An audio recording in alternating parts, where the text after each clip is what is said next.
Good evening, everybody. ඔයගොල්ලන්ගේ ඉන්නවද කවුද? විශ්මි නේද? විශ්මි ඉන්නවද?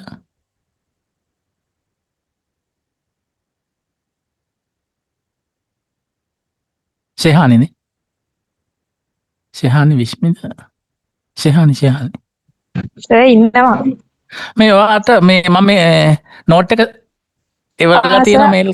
ආවස මම දැම්මයි ගෲප් එකට. හරි.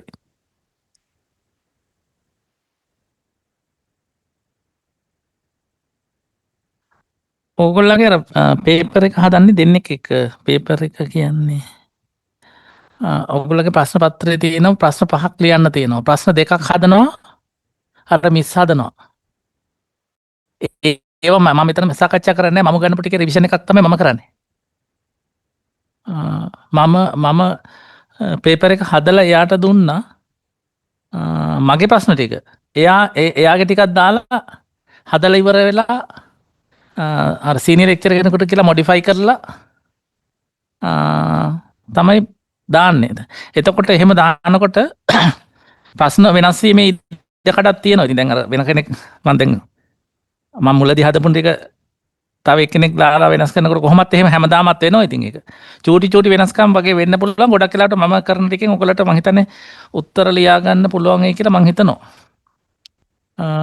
ඒමිස්ගේ ප්‍රශ්න තියෙනවා. මෙහෙමයි මම පේපර් එක හදනකොට මම උපදෙස් දුන්නා ඒමිස්ට කිව්වා මම ප්‍රශ්න 5ක් හදලා දුන්නා. ඒ ප්‍රශ්න 5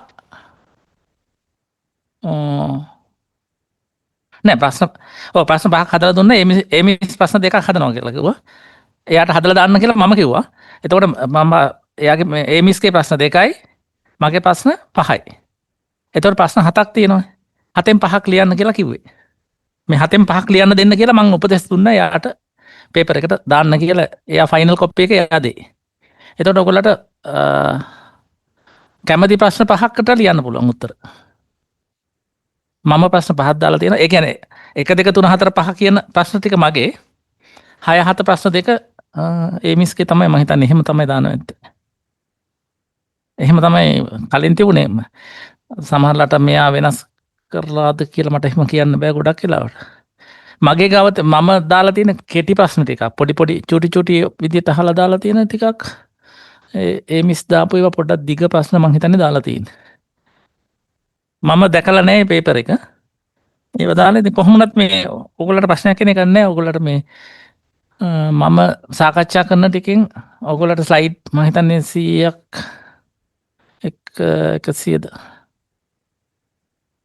ගණනක් තියෙනවා.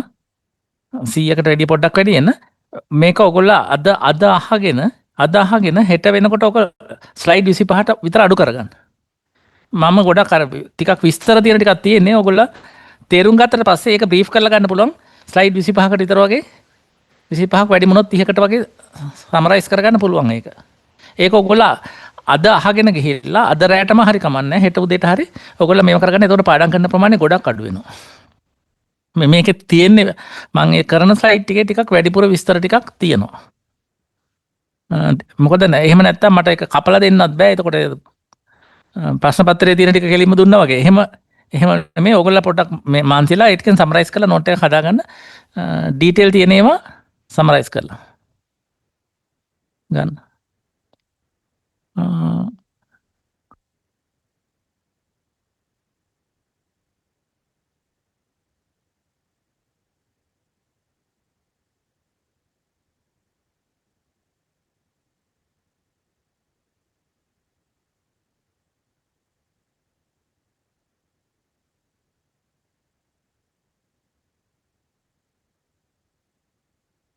IS project management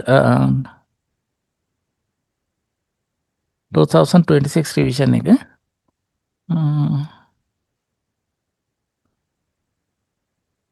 ඔයගොල්ලෝ ඕනනම් රෙකෝඩ් කරගන්න ඕන රෙකෝඩ් කරගත්තා චමන්නේ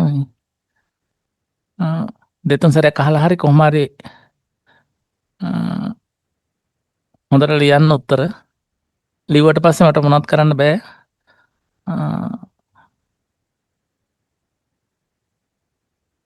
හරි මේ what is the project එකක් කියලා කියන්නේ සාමාන්‍යයෙන් දල වශයෙන් කිව්වොත් ප්ලෑන් ඇක්ටිවිට එකක් එක ඩිෆිනිෂන්ස් තියෙනවා මෙන්න මේක තියෙන්නේ මේ ලාස්ට් එක කරගත්තොත් project management is a sequence of activities having one goal මොන හරි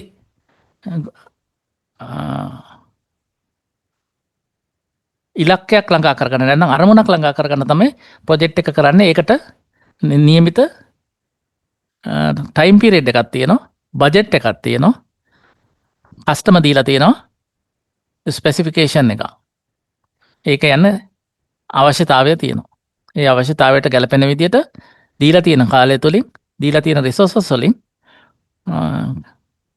කාර්ය කරන්න තමයි ප්‍රශ්නයකට උත්තරයක් හැටියට තමයි ප්‍රොජෙක්ට් එකක් කියලා කියන්නේ. එතකොට සාමාන්‍යයෙන් ප්‍රොජෙක්ට් එකක් කියන්නේ මොකද්ද? ප්‍රෝග්‍රෑම් එකක් කියන්නේ මොනවද? ඒවා පොඩ්ඩක් සමහරලාට ඒවා දැනගෙන තියෙන එක හොඳයි. ඒකට උදාහරණයක් කියන්න කිව්වොත් ඒ වගේ උදාහරණ වගේ පොඩි පැහැදිලි කිරීමක් කරන්න දැනගත්තා නම් ඇති. ඊළඟට මෙන්න මේ තියෙන ලක්ෂණ ටික. ඒ ටික කොහොමද දැනගන්න ඕන? ප්‍රොජෙක්ට් එකක තියෙන ලක්ෂණ ටිකක් තියෙනවා. ඒ කියන්නේ ප්‍රොජෙක්ට් එකක් කියන්නේ යුනික් පර්පස්. එකක් කියන්නේ මේට කලින් තිබිච්ච එකක් නෙමෙයි මේක ඒකටම ආවේනික වෙච්ච අරමුණක් තියෙනවා. දැන් ගමක වතුර නැත්තම් එතකොට පානීය ජල ප්‍රශ්නේ විසඳන්න. විසඳීම තමයි ප්‍රොජෙක්ට් එකක් වෙන්නේ. එතකොට ඒකට යම් යම් වැඩ පිළිවෙලක් කරනවා ඒ ටික. එතකොට ඒක පටන් ගන්න දවසක් තියෙනවා. ඉවර කරන දවසක් තියෙනවා. ඒක එතකොට නැවත නැවත සිද්ධ වෙන දෙයක් නෙමෙයි. ඒක නේචර් එක ටෙම්පරරි. නැවත නැවත වෙනවා නම් දැන් අපි මාළු මේ රස්සාවල් නැති පුද්ගලයෙකුට සල්ලි දෙන එක සමෘද්ධියක් දෙන එකක් හරි අස්සසුම හරි ඒ වගේ එකක් දෙන එක නෙමෙයි ප්‍රොජෙක්ට් එකක් කියලා කියන්නේ බෝට්ටුවක් කරන් දෙනවා. එතකොට මේ මනුස්සයාට දිගටම ජීවිකාව කරගෙන යන්න එතකොට තියෙන. එතකොට මේ ප්‍රශ්න විසඳෙන්න ඕනේ. ප්‍රශ්න විසඳෙන්න ඕන. නැත්තම් මේ ෆාම් එකක් දාගන්න හරක් අරන් දෙනවා. හරක් අරන් දීලා ඒ පහසුකම් ටික අරන් දුන්නොත් එතකොට ඒක ප්‍රොජෙක්ට් එකක්. ඒ වගේ ටෙම්පරරි.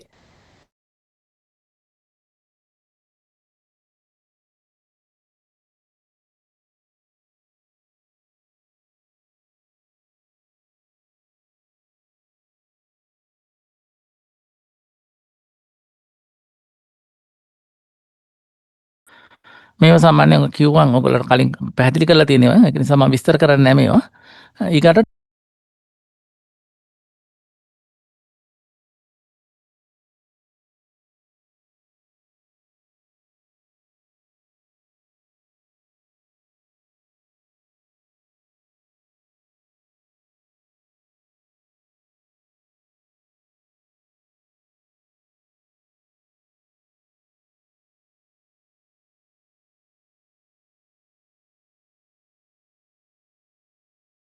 ඒක ඉවර කරන්නේ 2041.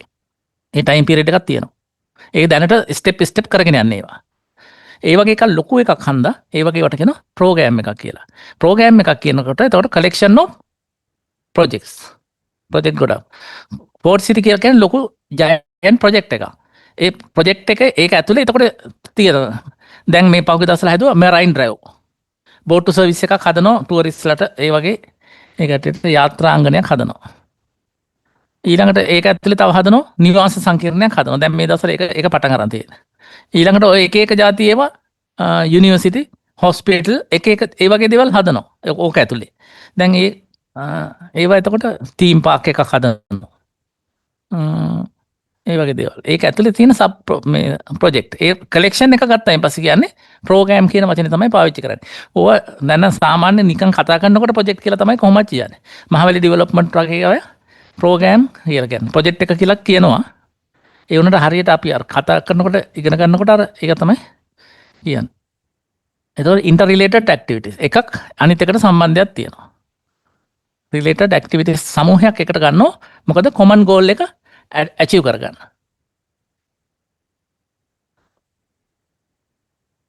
ඊට ඉන්වෝල් රිස්ක් අන්සිටි මේවා තියෙනවා කොහොමද අවදානම් තියෙනවා. අවිනිශ්චිතතාව තියෙනවා. දැන් පොට් සිටි එක පටන් ගන්නකොට කිව්වා ඕක හදන්න එපා උතන. ඕක නිසා ලිවර කර්මාන්තයට හානි වෙන්න පුළුවන් කියලා. ඒ වගේ. ඒතර අවිනිශ්චිතතාවය. ඕක කොහොමද ගොඩ කරන්නේ? කොහෙන්ද ඕකට කළු ගල් ගේන්නේ? වැලි කොහෙන්ද තියෙන්නේ? පස් කොහෙද තියෙන්නේ? අර එක එක වගේ අන්න ඒ වගේ. අවිනිශ්චිතතාවය තියෙනවා. ඊකට ඒ ඉලක්කය ළඟා කරගන්න ප්ලෑන් ඒවා තියෙන්න ඕන කෝඩිනේෂන් තියෙන්න ඕන. අපි මේ ප්‍රොජෙක්ට් මැනේජ්මන්ට් කියලා කියන්නේ අපි මැනේජ්මන්ට් ප්‍රින්සිපල්ස් පාවිච්චි කරනවා මේ අර ඔබ්ජෙක්ටිව් එක ළඟා කරගන්න. අන්න ඒකට තමයි අපි කියන්නේ ප්‍රොජෙක්ට් මැනේජ්මන්ට් කියලා. ඒතොර ඒකෙදි කරනවා ප්ලෑන් කරන ඒවා, ඕගනයිස් කරන ඒවා, ආරක්ෂාව ලබා දෙන ඒවා, මොනිටර් කරන ඒවා, රිසෝස් මැනේජ් කරන ඒවා.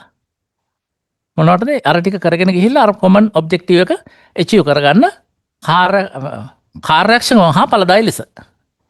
ඒක ඔය කියන වචන ඔය විදිහටම නැවෙන්න පුළුවන් සාමාන්‍යයෙන් අදහස තිබුණා නම් ඇති. ඒතර ප්‍රොජෙක්ට් මැනේජ්මන්ට් කියන්නේ මොකක්ද කියලා.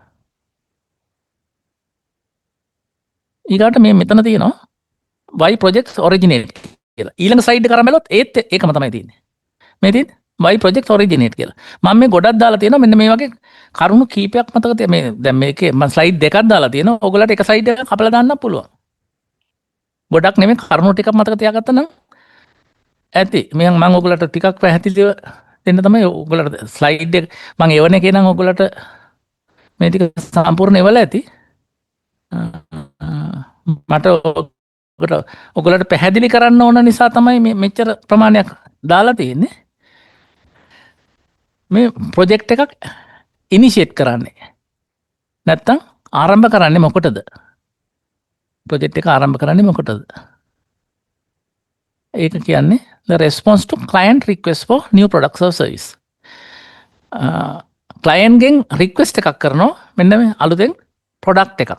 නැත්නම් service එකක් කරා ඇති කරන්න ඒකට ඒක fulfill කරන්න තමයි මේ project එක කරන්නේ.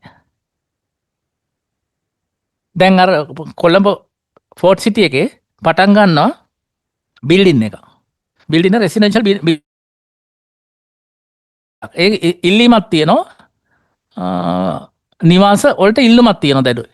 එන්නේ ඒ ඉල්ලුම සපුරන්න තමයි කරන අය.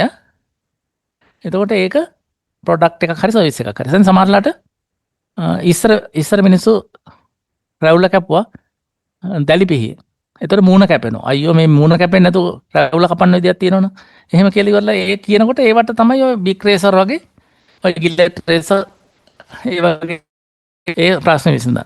ඊගාට අර අපි කියමු ඉස්සර රේඩියෝ තිබුණා.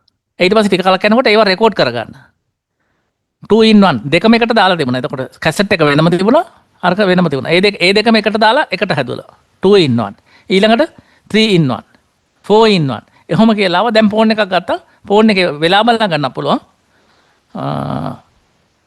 ටයිමරේ ඒක කරන්න පුළුවන්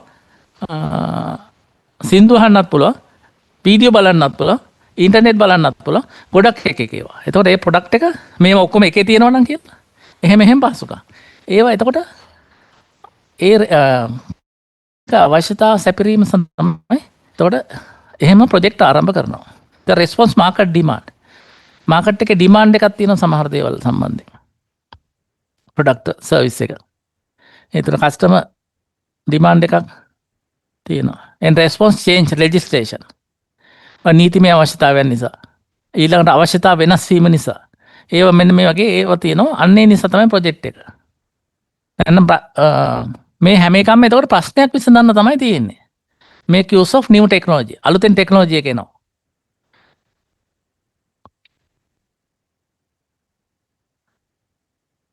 දැන් මොබයිල් ෆෝන් වගේ අලුත් ඉස්සෙල්ලා ටෙලිෆෝන් තිබුණා. ටෙලිෆෝන් එන්නට ඉස්සර ගිහ පණිවිඩේ ගිහිලා කතා කරනවා. පරවේගයේ කකුලකට ගහලා ඉවරලා පණිවිඩය යවනවා. ඊළඟට දුන්නක බැඳලා ඉවරලා ඒ පණිවිඩය යවනවා. ඒ වගේ එක එක දේවල් කරන්න ඉවරලා ඊට පස්සේ ටිකක් කල් යනකොට ටෙලිෆෝන් හොයාගත්තා. ඊට පස්සේ ඊළඟට මොබයිල් ෆෝන්. අයියෝ මේ අතෙන්ටම ගියොත් එපා කතා කරන්න. දෙන්නෙක් රිමෝට් ඉන්න දෙන්නෙක් එහෙම සම්බන්ධ කරන්න ඒවා අලුත් තාක්ෂණ එනවා. එතකොට ඒකට හදනවා අලුතෙන් එක එක නිෂ්පාදන. ඒවා එතකොට ප්‍රොජෙක්ට් ඒවා integrate profit light of merger to or more department organization මේ වගේ එන්න මේක ඒවා තියෙනවා. මේ ටිකම තමයි මෙන්න මේකේ තියෙන මාකට් ඩිමාන්ඩ්. එමේ අර ඉස්සෙල්ලා කියපු ටිකම තියෙන්නේ. ව්‍යාපාරික අවශ්‍යතාවය සපිරීම සඳහා කස්ටමර් රික්වෙස්ට් එකක් ආපුණා. ටෙක්නොලොජිකල් ඇඩ්වාන්ස්මන්ට් තාක්ෂණේ දියුණු වීමත් එක්ක එක එක අලුත් නිෂ්පාදන බිහි වෙනවා තියෙනවා. දැන් අර මම ඒ දවස්වල කතා කරේ මේ බ්ලැක් බෝඩ් එක අපි ලියනකොට ලෝක ගොඩක් එක ගැටලු තියෙනවා. ඒවට විසඳුමක් හැටියට තමයි ග්‍රීන් බෝඩ් ආවා. ඊට පස්සේ වයිට් බෝඩ්, මැජි බෝඩ් ඒවා. ඊගාට දැන් තියෙනවා මල්ටිමීඩියා ප්‍රොජෙක්ටර්ස් තියෙනවා. ඊට පස්සේ ඒවත් නැතුව දැන් ඩිරෙක්ට් ප්‍රොජෙක්ටර්ස් ආවා. ඊළඟට ඉන්ටරැක්ටිව් බෝඩ්, ස්මාර්ට් බෝඩ්, ඔය වගේ එක එක අලුත් නිෂ්පාදන. එන්වයරන්මන්ටල් කන්සිඩරේෂන්, ඊකට පරිසර හානිය අවම කරන්න, ඒ වගේවට නීතිමය අවශ්‍යතාවයක් නිසා ඒ වගේ නිෂ්පාදන බිහි වෙනවා. අන්න නිෂ්පාදන දැන් මෙන්න මේ වගේ ප්‍රොජෙක්ට් ඔරිජිනේට් වෙන්න, නැත්නම් ඉනිෂියේට් වෙන්න බලපාලා තියෙන්නේ මොනවද කියලා ඉවරලා මෙන්න මේක මේ ඉම්පෝර්ටන්ස් ඔෆ් ප්‍රොජෙක්ට් මැනේජ්මන්ට්. ඇයි මේවා වැදගත් වෙන්නේ ඉම්පෝර්ටන්ස් වල? ඒකට මේ ගෝල්ස් එක ඇචීව් කරගන්න. ඉලක්කය සපුර ගන්න. දැන් ගෝල් එකක් දැන් ප්‍රොජෙක්ට් එකක් තියෙනකොට මූලික ලක්ෂණ වල කතා කරන්නේ, කැරක්ටරිස්ටික් ඔෆ් ප්‍රොජෙක්ට් වල කතා කරා ගෝල් එක. නැත්නම් පර්පස් එක. ඒක අරමුණ ඉෂ්ට කරගන්න. නැත්නම් ඉලක්කය සපුර ගන්න. ඊළඟට efficient use of resources. සම්පත් වලින් උපරිම මේ ප්‍රයෝජන ගන්න, ඵලදායකත්වය වැඩි කරගන්න, කාර්යක්ෂමතාව වැඩි කරගන්න, ඒ වගේ ඒවාට මේක පාවිච්චි කරනවා. මේවයි ප්‍රොජෙක්ට් මැනේජ්මන්ට් වලදී ඔයගොල්ලෝ දන්නව පහුගිය කාලේ එක ඔයගොල්ලන්ට tools and techniques කියලා දුන්නා. අන්න ඒවා පාවිච්චි කරයින් පස්සේ මේවා අඩු කාලෙකින් මේ ප්‍රොජෙක්ට් එක කරන්න පුළුවන්. අඩු රිසෝසස් වලින් කරන්න පුළුවන්. ඊළඟට ඒවයි ගැටලු ඇති වෙන ඒවා අවම කරගන්න පුළුවන්. ඒ වගේ තියෙනවා. අන්න ඒක නිසා efficient use of resources, improve planning, scheduling ඒවා improve කරගන්න, cost එක control කරගන්න, quality එක වැඩි කරගන්න, අවදානම් කළමනාකරණය කරගන්න ප්‍රොජෙක්ට් මැනේජ්මන්ට් වැදගත් වෙනවා. ඊළඟට තව අරගෙන බැලුවොත් දැන් මම මේවා විස්තර තියෙනවා. ඔයගොල්ලන්ට එක තරයක් බලලා ඉවරලා නෝට් එක ඔය වැඩිපුර තියෙන ටික කපලා දාලා ඉවරලා ෂෝට් නෝට් එක හදා ගන්න පුළුවන් කොට කෙටි කරලා. improve communication and coordination. මේකේ අනිත් එක මේවයි important. දැන් මෙතන තියෙනවා 4යි 10 11යි 11ක් තියෙනවා. එහෙම 11ක් විතර ඕනේ 4ක් 5 මතක තියාගන්න හොඳටම ඇති. මේ තියෙන ඒවා ඔක්කොම ලියන්න ඕනේ නැහැ සාමාන්‍යයෙන්. ඔයගොල්ලන්ට මේ කියන ඒවාට අමතර වුණත් දෙයක් ලියන්න පුළුවන්. ගොඩක් වෙලාට හිතේ තියෙන දේවල් ලිව්වා කියලාම උත්තර දෙන්නෙත් නැහැ. මේකට ටිකක් සාමාන්‍යයෙන් රෙලෙවන්ට් වෙන විදිහට ඔයගොල්ලන්ට මත කියන්න. මේ කස්ටමර් සැටිස්ෆැක්ෂන් එක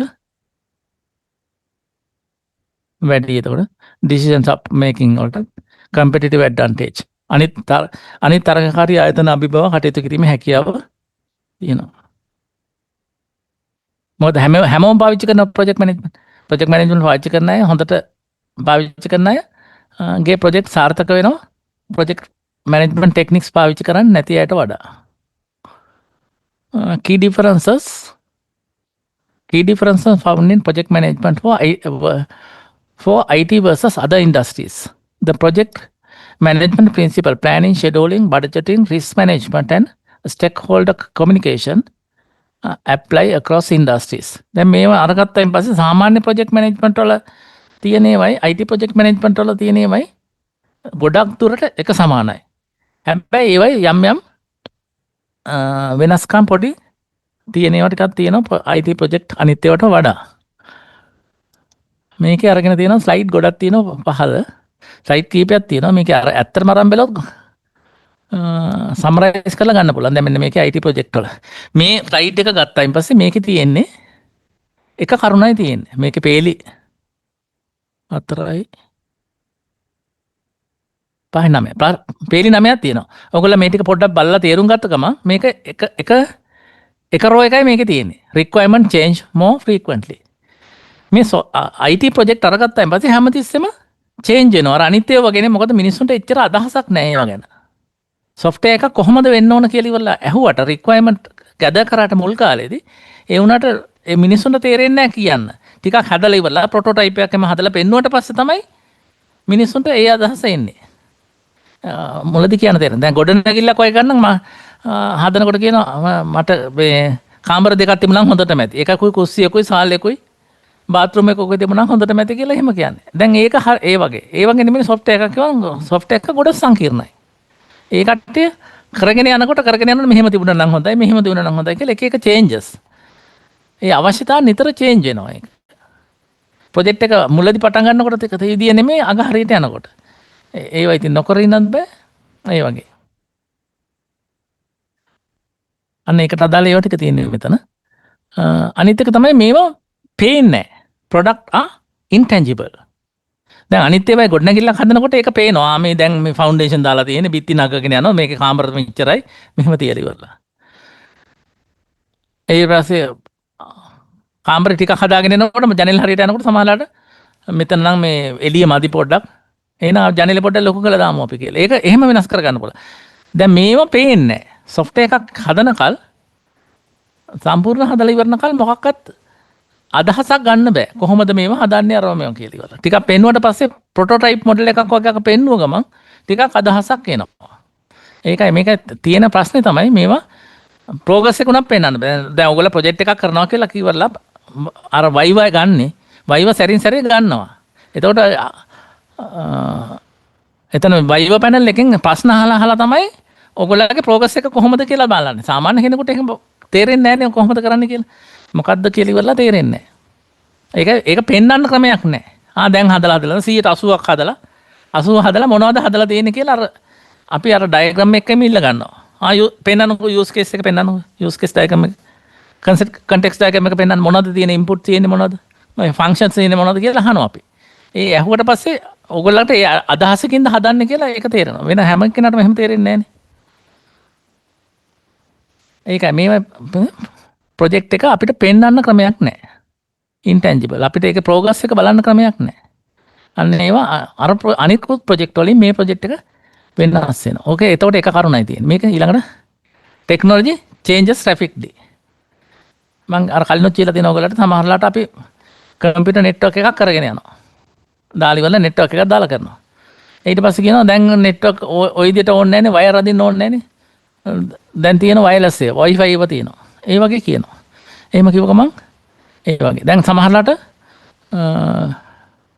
මුලදී එකකට ඩිසයින් කරගෙන යනවා ටික කලක් යනවනේ බෑන්ඩ්විඩ්ත් එක ගොඩක් වැඩි මීඩියාස් හම්බ වෙනවා. ඊළඟට තව උපකරණ හම්බ වෙනවා. ප්‍රොසෙසර්ස් හම්බ වෙනවා. ඒ වගේම ටෙක්නොලොජි එක සමහරලාට ඊට වැඩි අඩු මුදලට එනවා. එක එක ඩිවයිසස් වර්ග. ඒ වගේ ඒවා නිසා ඒ ඩිවලොප් කරන අයත් ගොඩක් අපහසුතාවයට පත් වෙනවා. දැන් අපේ කැම්පස් එකේ වුණත් සමහරලාට කම්පියුටර් ගන්න යනකොට ටිකක් කල් කම්පියුටර් ගත්තට පස්සේ අපි ඒ වෙලාවේ තියෙන ස්පෙસિෆිකේෂන් වලට දෙන්නේ. ඊළඟට ඒවා ටෙන්ඩර් කෝල් කරලා කම්පියුටර් එනකොට සමහරලාට අවුරුද්දක් විතර පරක්කු වෙලා. එතකොට ඒ වගේ දෙගුණයක් විතර ස්පීඩ් එක වැඩි ඒවා මාකට් එකට ඇවිල්ලා. එතකොට ටෙක්නොලොජි එක හැමතිස්සෙම වෙනස් වෙනවා. ඒවා බලපානවා දැන් මේ ප්‍රොජෙක්ට් කරගෙන යනකොට අනිත් ඒවාට වඩා. දැන් අර ගොඩනැගිලි වල නම් මුකුත් ඒවා කියන ඒවා ඊතරම් ලොකු වෙනසක් නැහැනේ. දැන් සිවිල් ඉංජිනේර කෙනෙක් සිවිල් එන්ජිනියර් කෙනෙකුට මුලදී ඉගෙන ගත්ත ටිකමයි රිටයර් වෙනකල්ම කරන්න තියෙන්නේ. ඒත් ටෙක්නොලොජි එකේ ඊතරම් ලොකු වෙනසක් වෙන්නේ නැහැ ඒවයි. ඒ වුණාට කම්පියුටර් ඉංජිනේර් කෙනෙක් ගත්තායින් පස්සේ ඒකට මුලදී ඉගෙන ගත්ත කාලේ ඒවා නෙමෙයි ටික කල අවුරුදු දෙකක් යනකොට වෙන වෙන જાති ඒවා තියෙන්නේ. අලුත් තාක්ෂණ ඉගෙන ගන්න තියෙන්නේ. IT වලටත් එහෙමයි. IS වලටත් එහෙමයි. කම්පියුටර් සයන්ස් කරන ඒ කටට ලොකුම ප්‍රශ්නේ තියෙන්නේ මේක. නිතර චේන්ජ් වෙනවා මේක. ඒක. ඒ ටච් එකේ ඉන්නත් ඕන. හැබැයි මේ ආර්ථික අතින් ලොකු වාසියක් තියෙනවා. සාමාන්‍ය අනිකුත් ඩිග්‍රියක් කරනවට වඩා කම්පියුටර් සයන්ස් IS වගේ ඩිග්‍රී කරලායින් පස්සේ ඉහළට යන්න පුළුවන් chance එක ගොඩක් වැඩි. ප්‍රොජෙක්ට් වලත් එහෙම තමයි. මේ ඊළඟට 6 ටෙක්නිකල් අන්සර්ටනිටි ඇන්ඩ් කම්ප්ලෙක්සිටි සංකීර්ණ බව ගොඩක් වැඩි. ඒ සමහරලාට ගොඩනැගිල්ලක් වගේ එකක් සාමාන්‍ය කෙනෙකුට තේරුම් ගත්තට කම්පියුටර් සිස්ටම් එකක් වගේ එකක් තේරුම් ගන්න බෑ. ඒ සබ්ජෙක්ට් එක හොඳට දන්නේ නැති කෙනෙකුට. ඒතර මේවායේ තියෙන ටෙක්නිකල් අවිනිශ්චිතතාවය ගාවට සංකීර්ණතාවය ගොඩක් වැඩි. ඊළඟට greater emphasis testing quality assurance IT project වගේ ඒවා. මෙන්න මේ ටික ටික සමරයිස් කරලා මෙතන දාලා තියෙනවා.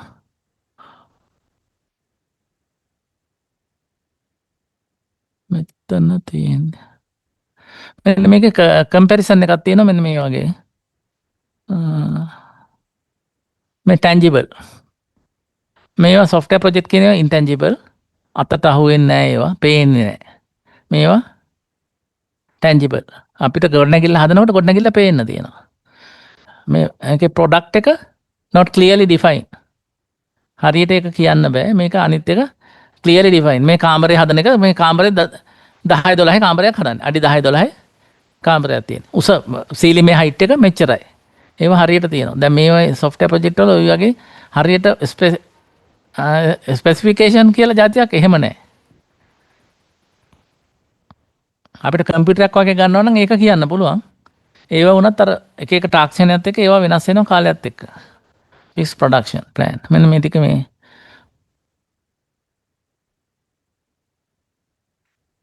මේ කම්පැරිසන් එකක් තියෙනවා. සාමාන්‍යයෙන් ඊළඟට මේ problem associated with software project. මේ අනිකුත් ප්‍රොජෙක්ට් වලට වඩා ගැටලු සහගත ඇති වෙන ඒවා. software project වල තියෙන ඒකටම ආවේනික වෙච්ච ඒවා. මේ software project. මේකේ තියෙන්නේ unclear or changing requirement. මේ අවශ්‍යතා නිතර වෙනස් වෙනවා. දැන් මුලදී පටන් ගන්නකොට කියපු දේ නෙමෙයි ටිකක් කල් යනකොට මේ විදිහට තිබුණා නම් හොඳයි.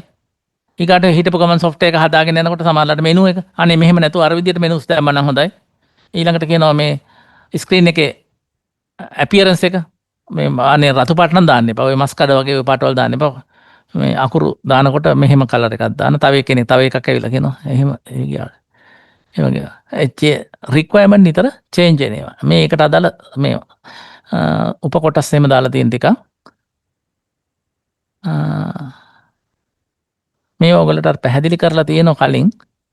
මේකේ තේරුම් ගත්තොත් ඔයගලට මෙන්න මේ එතකොට මේ 1 2 3 4 කියන ඒවා විතරයි පොඩ්ඩක් මතක තියාගන්න නම් මතක තියාගන්න වෙන්නේ. poor project planning estimate. මේවා අර cost estimate කරන ඒවා. project එකක යනකොට software cost එකක් software product එකක cost එක calculate කරන්න.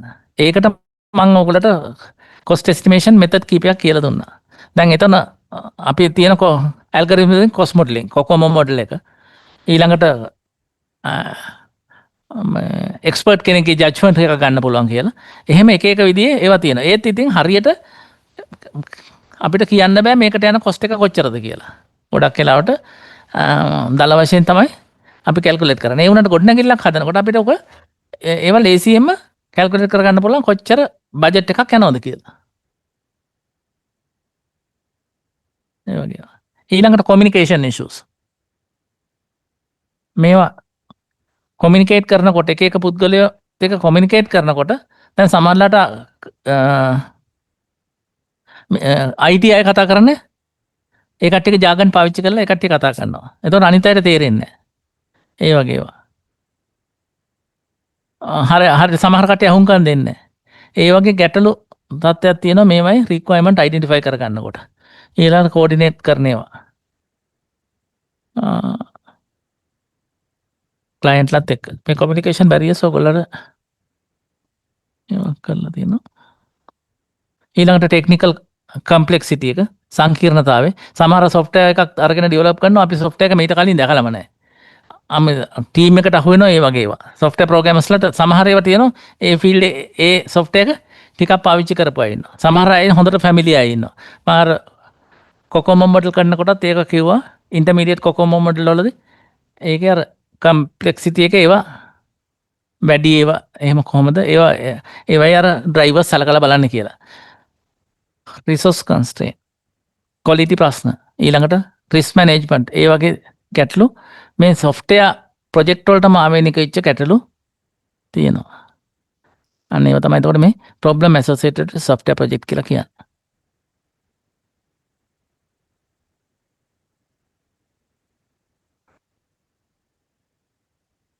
ළඟට මේ තව ඒවා schedule delays කියන දවසට ඉවර කරගන්න බැරි වෙනවා. ඊට stakeholder management issues interesting parties එක ඒවා තියෙනවා. inadequate documentation ඒ ගොඩක් වෙලාවට අර අනිත් ඒවා ගොඩනැගිලි හදනකොට තියෙන documentation වගේ නෙවෙයි software වල තියෙන ඒවා ඒවයි source code එක ඒවට documentation හරියට හදන්න ගොඩක් අය software එක හදනවා documentation හරියට නැහැ. documentation හරියට නැති වුණායින් පස්සේ ඒ මේ ප්‍රොජෙක්ට් එකෙන් වැඩක් නැහැ. මොකද හදිස්සියේ ඒකේ මොන හරි බග්ස් ආවොත් ටික දවසක් යනකොට එක ලෙඩ එනවා. සොෆ්ට්වෙයාර් එකේ ලෙඩ ආවොත් ඒ වගේම නඩත්තු කරන කටයුතු ඒ වගේ ගැටලු සහගත තත්ත්වයන් එනවා. අනිත් ඒවා නම් ෆිසිකලි පේන්න තියෙනවා. දැන් මේකේ මුකුත් පේන්න නැහැනේ. ඒ වගේ ගැටලු සහගත තත්ත්වයන් එනවා. ඒවා निराකරණය කරගන්න අමාරුයි ડોකියුමන්ටේෂන් කරේ නැත්තම්.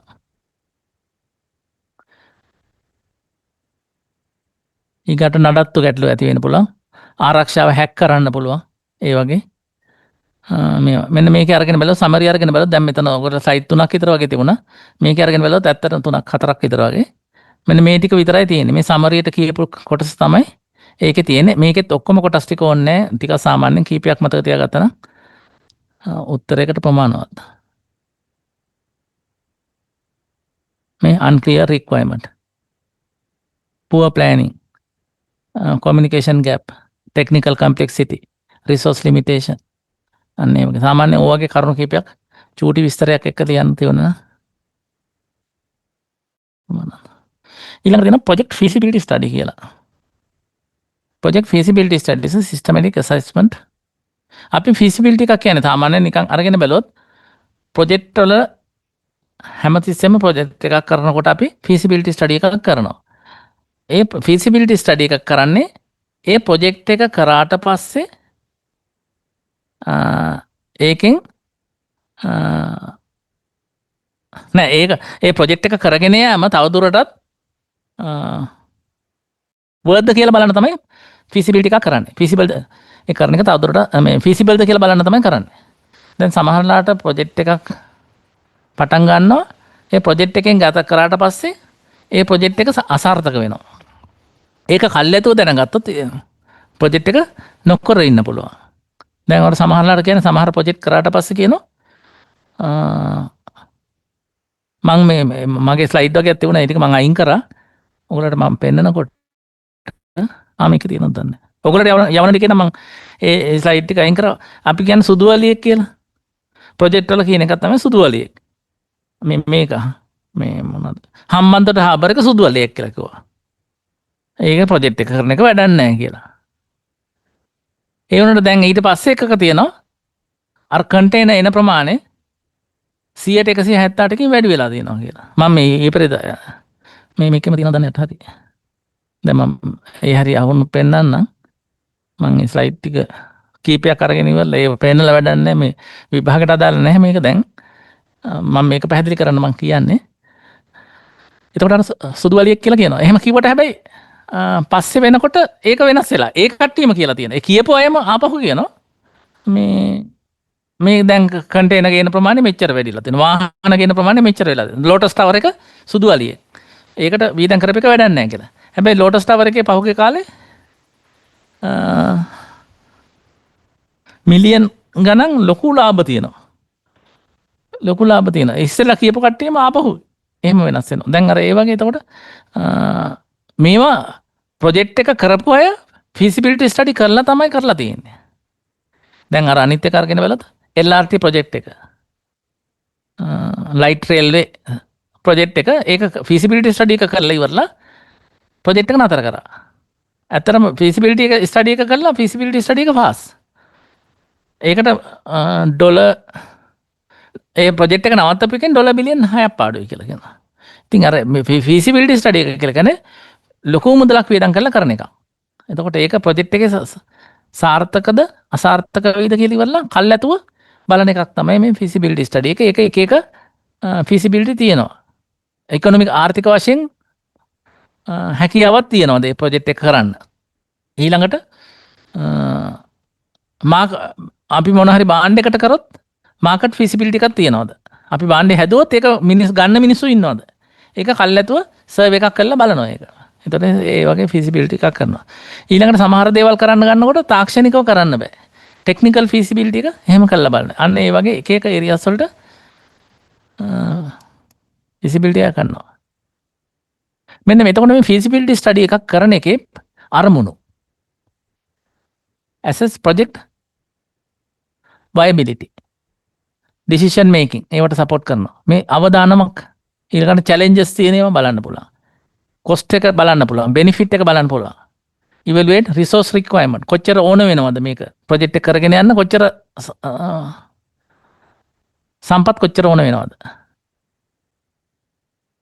ඊළඟ ඉම්ප්‍රූව් ප්‍රොජෙක්ට් ප්ලෑනින් වැඩි දියුණු කරගන්න reduce the likelihood failure මේවා අසාර්ථක වෙන්න ඉඩ කඩක් තියනවද කියලා අන්න ඒකට තමයි අපි feasibility එකක් කරන්නේ ප්‍රොජෙක්ට් එක කරන එක තවදුරටත් කරගෙන යා යුතුද නැද්ද කියලා එහෙම අසාර්ථක වෙනවා නම් feasibility study එක fail වුණොත් ඒක නතර කරලා දානවා එතන කල්ැතුව නැත්තම් ඒකට ලොකු මුදලක් වියදම් කරන එක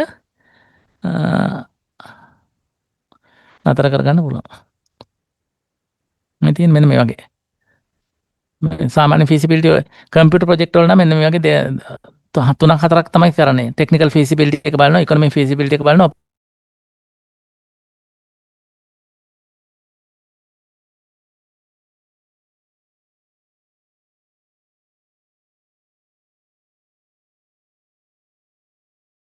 ඊට පස්සේ මෙහෙයුම් කරගෙන යන්න පුළුවන්ද කියලා දැන් සමහරලාට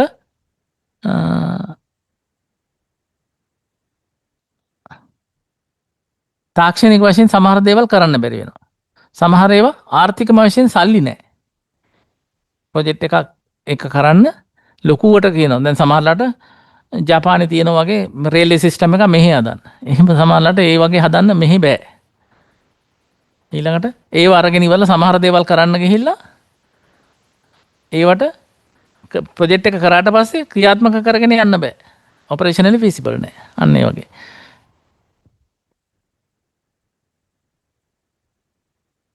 ඊළඟට මේ ඔයගොල්ලන්ගේ මෙන්න මේ වගේ ටොපික් එකක් කරා මේ scope management project scope management scope එක අඳුර ගන්න විෂයපතේ අඳුර ගන්න අපි පාවිච්චි කරපු මේ ටෙක්නික් එකක් තියෙනවා work breakdown structure කියලා WBS අපි එතකොට මේක project breakdown structure එක ඔයගොල්ලන්ට අඳින ක්‍රම කීපයක් කියලා දුන්නා එකක් තමයි mind map අඳින්න පුළුවන් එහෙම නැත්නම් අපි සාමාන්‍ය අර පොතක් අරගත්තොත් පොතේ තියෙන outline numbers දානවා වගේ 1 2 3 4 කියලා දානවා 1.1 1.2 1.3 එහෙම එක එක වැඩ කොටස් බෙදලා යන හැටි ඔයගොල්ලෝගේ නෝට් වල ඇති. ඔයගොල්ලන්ට නෝට් ලැබිච්ච නැති මොන හරි එකක් තියෙනවා නම් ඒ ටොපික් එක මට කියන්න මට එතකොට මම ඒ ටික මේල් කරන්නම් ඔයගොල්ලන්ට මම හිතන්නේ මට සමහර ඒවා මතක නැහැ දීලා නැද්ද කියලා ඒක පස්සේ අරගෙන බලන්න. ඒ නැත්නම් විභාගෙට නම් ඔයගොල්ලන්ට මම දැන් කරන ටික ගොඩක් දුරට ප්‍රමාණවත් වෙයි කියලා හිතනවා. තවදුර විස්තර පොඩ්ඩක් බලා ගන්න ඕන නම් ඔයගොල්ලන්ට chat GTP වගේ ගිහිල්ලා ඕන නම් බලා ගන්න පුළුවන්. මේ කරුණු වලට අදාළ තව විස්තර මොන හරි එකක් ඕන නම් නැත්තම් අර නෝට් එකේ එවන්න ඕන නම් එවන්න පුළුවන් ඒව යුව කියලා දැන් එච්චර බලන්න වෙලාවකුත් නෑ මම හිතන්නේ ඔයගොල්ලන්ට ඒක හන්ද තමයි මේ සම්රයිස් කරලා පුළුවන් තරම් දෙන්නේ breakdown structure එක සාමාන්‍ය පොඩි දෙයකට ඔයගොල්ලන්ට මේ වගේ එකක් අඳින්න පුළුවන් වුණොත් හොඳයි මෙන්න කලින් මම ඔයගොල්ලෝ ප්‍රශ්න පත්‍රවලත් අහලා තියෙන හුරු පුරුදු එකකට බ්‍රේක්ඩවුන් එක කඳින්න කියලා දැන් මම දීලා තිබුණේ සංගරා ඔයගොල්ලෝ හදපු සංගරාවට අදාළ වර්ක් බ්‍රේක්ඩවුන් ස්ට්‍රක්චර් එක හදන්න. ඒක ප්‍රොජෙක්ට් එක කොහොමද බෙදාගත්තේ? මේ මැගසින් එක තියෙනවා. ඒක පළවෙනි කොටුවේ දානවා. ඊළඟ ලෙවල් එක අඳිනකොට අපි තනවා මැගසින් එක ඩිසයින් කරන්න එක්කෙනෙක්. නැත්නම් එක්කෙනෙක් හරි දෙන්නෙක් හරි දානවා. ඊළඟ ඩිසයින් කරන එක ඊළඟට collection of photograph කියලා කරගන්න එක. ඊකට writing ආටිකල් ලියන්න එහෙම බෙදලා කොටස් බෙදලා ඊළඟට ඒක අර එකක් ගත්තට පස්සේ ඒක උප කොටස් වලට බෙදෙන විදිහට ඒකට තමයි අපි මේ ඩයග්‍රෑම් එක අඳින්නේ මෙන්න මේකේ උදාහරණ කිහිපයක් තියෙනවා මේවා නම් එච්චර ඕනේ නැහැ සාමාන්‍ය ඔයගොල්ලන්ට අදහස ගන්න විතරයි මම මේවා දාලා තියෙන්නේ ප්‍රොජෙක්ට් එක ගත්තට පස්සේ පළවෙනි එකේ තියෙනවා ඕගනයිසිං වෙඩින් එකක් ඕගනයිස් කරන එක එක ගෝල් එක තමයි organize wedding for 300 guest 300කට. එතකොට level 1 වල දාන්නේ project wedding project කියලා. level 2 වල එතකොට අඳිනවා ඒක උප කොටස් වලට ඇඳලා අර organizing chart එක වගේ venue එක කොහෙද තියන්නේ? catering කරන්නේ කවුද? decoration කරන්නේ කවුද? photography and video කරන්නේ කවුද? guest management කොහොමද? entertainment. ඊකට level 2 වල ඒ වගේ 6කට බෙදනවා. ඒක ගත්තට පස්සේ ලෙවල් 3 වලදී වෙනු එක ආපහු කොටස් වලට බෙදනවා. කේටරින් ඒක කොටස් වලට බෙදනවා. මේ වගේ අර වැඩ ටික ඕගනයිස් කරගත්තේ කොහොමද? ඒව කාටද පැවරුවේ? අර මේ ටික ඔක්කොම ටික අපිට හදා ගන්න පුළුවන්. ඒකට ටයිම් ඩියුරේෂන් කොච්චර යනවද කියලා ওই විදිහට අපිට ස්කෝප් එක ওই විදිහට හදන්න පුළුවන්. Guess management. ඇයි මේවා පාවිච්චි කරන්නේ? why use a work breakdown structure? මේ වගේ පාවිච්චි කරනවා. එතකොට අපිට සිස්ටමැටිකලි මේ වැඩේ කරන්න පුළුවන්. better planning. ඊළඟට ටාස්ක් එක එක්කෙනාට දෙන්න පුළුවන්. ඔයා කරන්න මෙන්න මේ කොටස. ඔයාට තියෙනවා මෙන්න මේ කොටස මේකට තමයි දෙන්නේ කියලා. improved cost estimation. එතකොට ඒකට යන පිරිවැය කොච්චර යනවද කියලා. ඊකට progress tracking. දැන් මේ වෙනකොට progress එක කොහොමද කියලා track කරන්න පුළුවන්. reduce risk and missing work.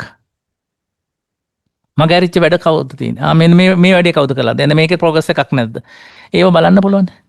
අන්න ඒව තමයි මේ වගේ ඒවා.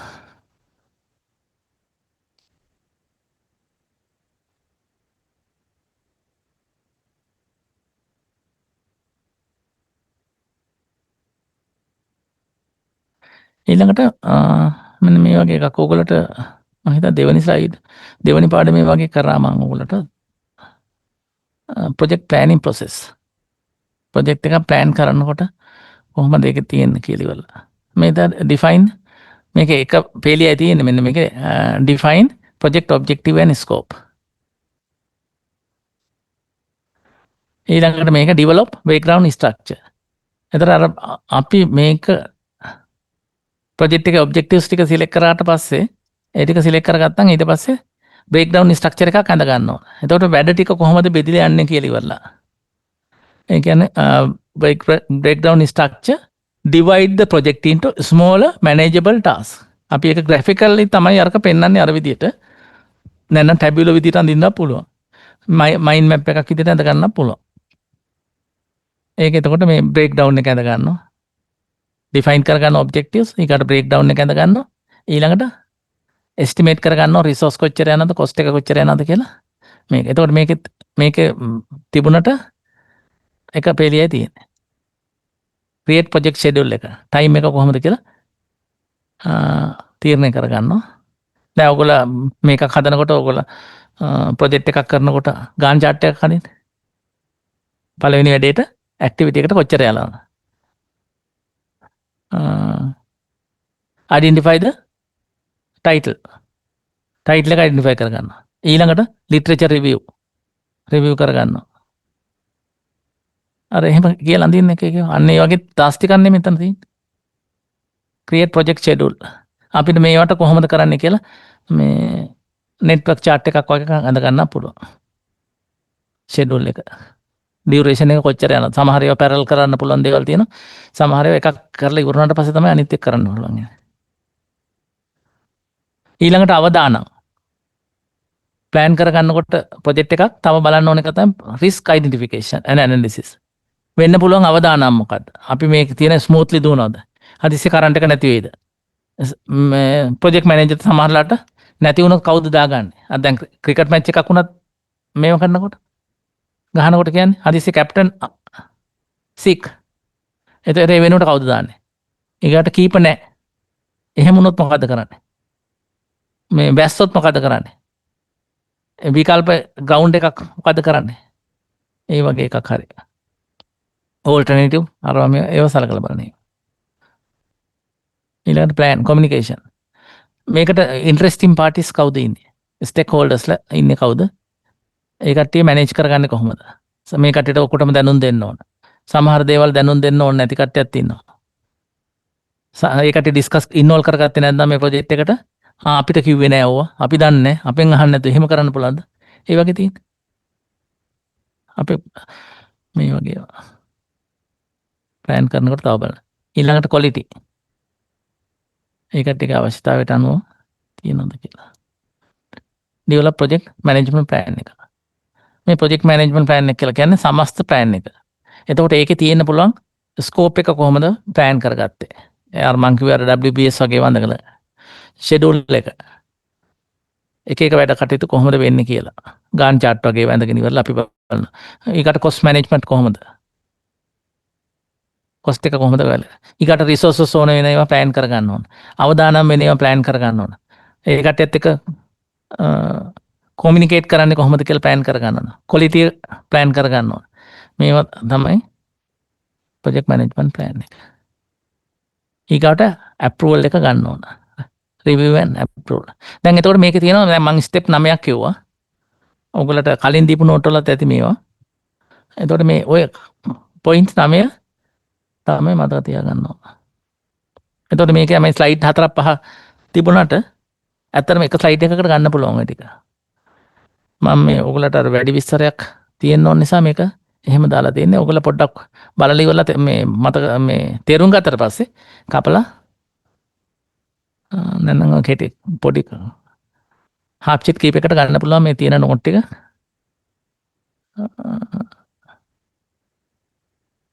ෂෝට් නෝට් එකක් හැටියට.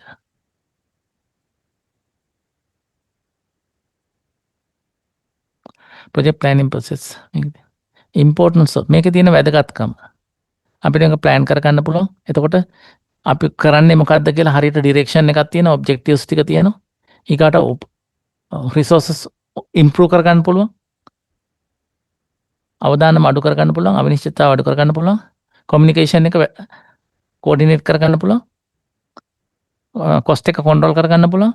ඊළඟට ප්‍රොජෙක්ට් එක සාර්ථක කරගන්න පුළුවන්.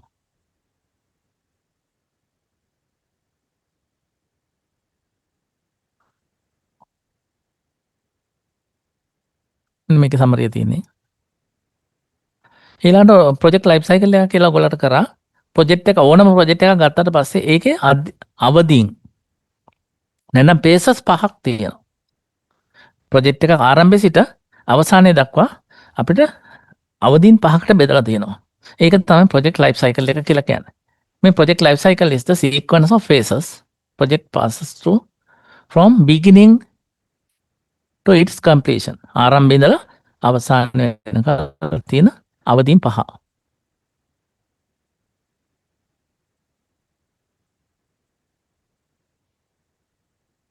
මෙන්න මේ වගේ එකක් තියෙනවා. මේ වගේ අවදීන් 5ක් තියෙනවා. මෙන්න මේකේ අරගෙන බැලුවොත් ඔයගොල්ලන්ට මම මේ පාඩම් පස්සේ කරනවා කියලා කිව්වා. අර මිස් කරන්න ඇති මං හිතන්නේ ඔයගොල්ලන්ට. මම පොඩි පැහැදිලි කිරීමක් කරා ඔයගොල්ලන්ට. මේකට නෝට් එක ඕනනම් එවන්න පුළුවන්. නැත්නම් නිකන් සාමාන්‍ය chat GTP කියලා ගන්නකො ප්‍රොජෙක්ට් ලයිෆ් සයිකල් කියලා. මෙන්න මේ වගේ ටිකක් තියෙනවා. පේසස් 5යි. ඉනිෂියේෂන් පේස් එක. ආරම්භක අධීරේ. මෙන්න මේ වගේ දේවල් කරනවා. සාමාන්‍යයෙන් බිස්නස් අවශ්‍යතාවය ප්‍රොජෙක්ට් එක ඇයි ඕන වෙන්නේ මේ ප්‍රොජෙක්ට් එක? මොකද්ද ප්‍රශ්නේ? ඊට ඉවල අඳුරගන්න. ඊට කොච්චර විතර සල්ලි ආයිද? ඔබ්ජෙක්ට් එක මොනවාද? කවුද මේක උනන්දුවක් දක්වන පාර්ශවයන් ටික ඉන්නේ? ඊළඟට ප්‍රොජෙක්ට් chart එක හදන්න ඕන, ඇග්‍රීමන්ට් එක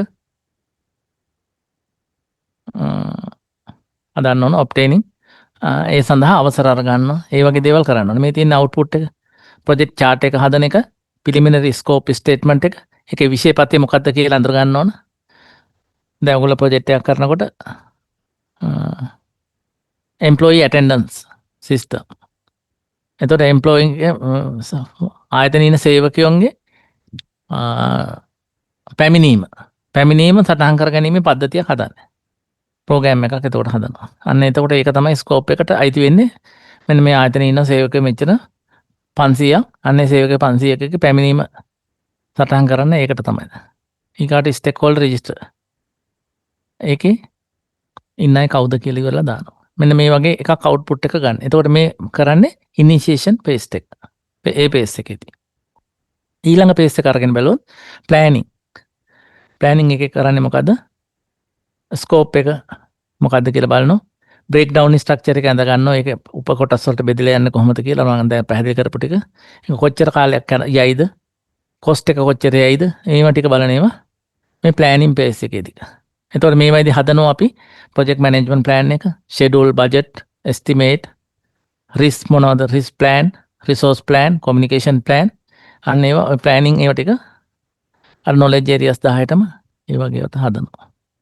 මේ ප්ලෑනින් පේස් එකේදී කරන්න. ඊළඟට එක්සිකියුෂන් ක්‍රියාත්මක කිරීම. එතකොට ප්‍රොජෙක්ට් මේ එක්සිකියුෂන් assigning coordination project team members. අපි ඒ ගත්ත සේවකයන්ට එක වැඩ පවරණේවා. එක එක ටාස්ක් ඒවා deliverables resource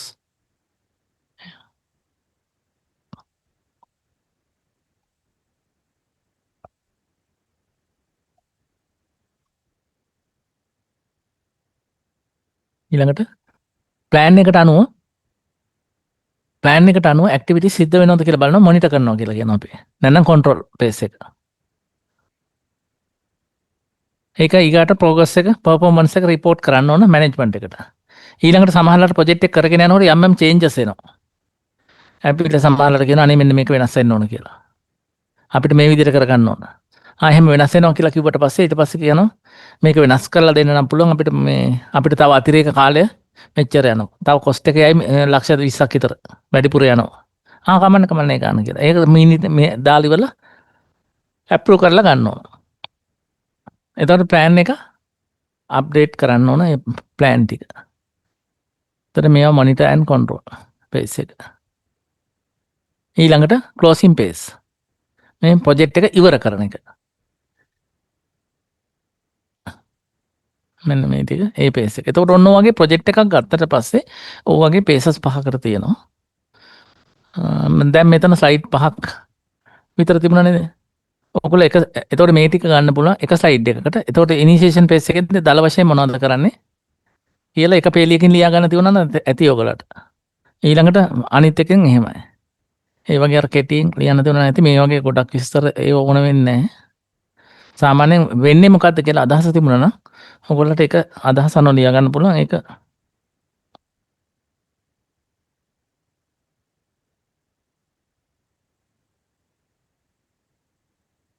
ඒක තමයි එතකොට ප්‍රොජෙක්ට් ලයිෆ් සයිකල් එක කියන්නේ මොකක්ද කියලා. මෙන්න මේකේ තියෙනවා මම එකක් හදලා තියෙනවා ඔයගොල්ලන්ට සමරියක්. මෙන්න මේ වගේ තියෙන්න ඕන. ප්‍රොජෙක්ට් එක ගත්තායින් පස්සේ ප්‍රොජෙක්ට් එකේ පේසස් පහකට බෙදලා තියෙනවා. ඉනිෂියේෂන්, ප්ලෑනින්, එක්සිකියුෂන්, මොනිටරින්, ක්ලෝසින්. එතකොට මේකේ මේන් පර්පස් එක define the approve the project. ඒකෙදි මොනවද කරන්නේ? activities අරන් බැලුවොත් feasibility study and analysis project chart.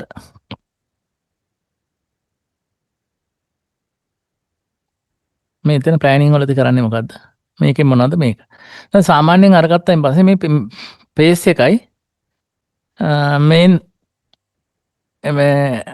Purpose එකයි දැනගත්තා නම් එතකොට ඒ ටික ලියා ගන්න පුළුවන්. සමහරවිට විස්තර කරනකොට මෙන්න මේ වගේ ටිකක් ලියන්න පුළුවන්. මේ ටික දැනගත්තොත් ඕන එකක් ලියන්න පුළුවන්. ඔයගොල්ලෝ අදහස ගත්තට පස්සේ මෙන්න මේ ටික. එතකොට අතන ස්ලයිඩ් ඔයගොල්ලන්ට 5ක් තිබුණාට 5ක් හරි 6ක් හරි තියෙනවනේ. දැන් ඒ වුණාට ඇත්තටම සමරයිස් කරලා ගත්තා මෙන්න මෙච්චරයි තියෙන්නේ ඔකේ. ඒ වගේ ඔයගොල්ලෝගේ මෙතන ස්ලයිඩ් 110ක් තියුණා කියමු. 110න් අරගෙන බැලුවොත් ඔයගොල්ලන්ට 25කට විතර ගන්න පුළුවන් ඔය ටික. ඊගාට ඔයගොල්ලන්ට ටයිම් මැනේජ්මන්ට් වල මම එක ටූල්ස් වගේක් කියලා දුන්නා. මේ ටෙක්නික්ස් වගේක් කියලා දුන්නා. ඒකේ අර ප්‍රසිද්ධම එකක් තමයි මේ අයිසෙන්හෝවර් මැට්‍රික්ස් කියලා කියන එක. ඒක මං අපිට තියෙන වැඩ ඒවා මැනේජ් කරගන්න අපි ඒකෙදි ටෙක්නික්ස් පාවිච්චි කරනවා කියලා කිව්වා. ටෙක්නික්ස් ගොඩක් කියලා දුන්නා. ඒකේ එක ටෙක්නික් එකක් තමයි මේ අයිසෙන්හෝවර් මැට්‍රික්ස් කියලා කියන්නේ. ඒකෙදි අර මේ කොටු 4කට ගහලා ඉවරලා ඔයගොල්ලන්ට දීලා ඇති නෝට් එකේ ටයිම් මැනේජ්මන්ට් එකේ ඇති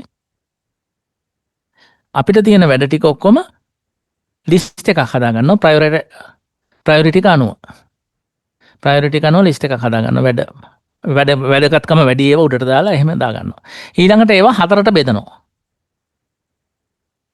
important urgent ඒවා ටික එක කොටුවකට දානවා.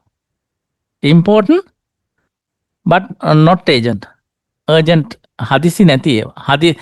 හදිසි වැදගත් ඒවා එකකට දාගන්නවා. එක කොටුවකට. ඊළඟට හදිසි urgent නැති ඒවා තව කොටුවකට දාගන්නවා. එහෙම අර 4කට කරලා දුන්නේ. ඒකේ අරගෙන ඉවරලා අපිට වැදගත් මේවා ටික important urgent ඒවා ටික තමයි අපි කරන්නේ. not important not urgent ඒවා කල් දාන්න කියලා කිව්වා. ඒවා කල් දාන්න පුළුවන්. not important urgent ඒවා ටික වෙන කවුරු හරි ලව්ව කරවන්න කියලා. ඒවා තමයි management වලින් කරන්නේ. ඊකට not important not urgent ඒවා delete කරලා දාන්න කියලා. ඒ ටික අයින් කරලා දාන්න කියලා. දැන් සමහරවිට news බලනවා වගේ ඒවා අත්‍යවශ්‍ය නැති වෙන්න පුළුවන්. ඉන්ටර්නෙට් බලන ඒවා සමහරවිට අත්‍යවශ්‍ය නැති වෙනවා. social media වලට ඒ වගේ දේවල්. අන්න ඒ වගේම අපිට මේ හතරට බෙදලා ඉවරලා අරගෙන මේ කරායින් පස්සේ ඔය time manage කරන්න පුළුවන්.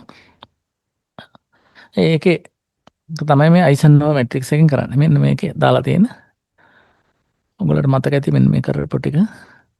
ඔය ස්ලයිඩ් ටික ඔක්කොම අරගත්තොත් ඔච්චර තමයි තියෙන්නේ. ඒකට මේක කොහොමද වැදගත් වෙන්නේ කියන ටික ඊළඟට මේක ප්‍රයොරිටයිස් කරන්න අපිට අත්‍යවශ්‍ය ඒවා ටික අඳුර ගන්න පුළුවන්.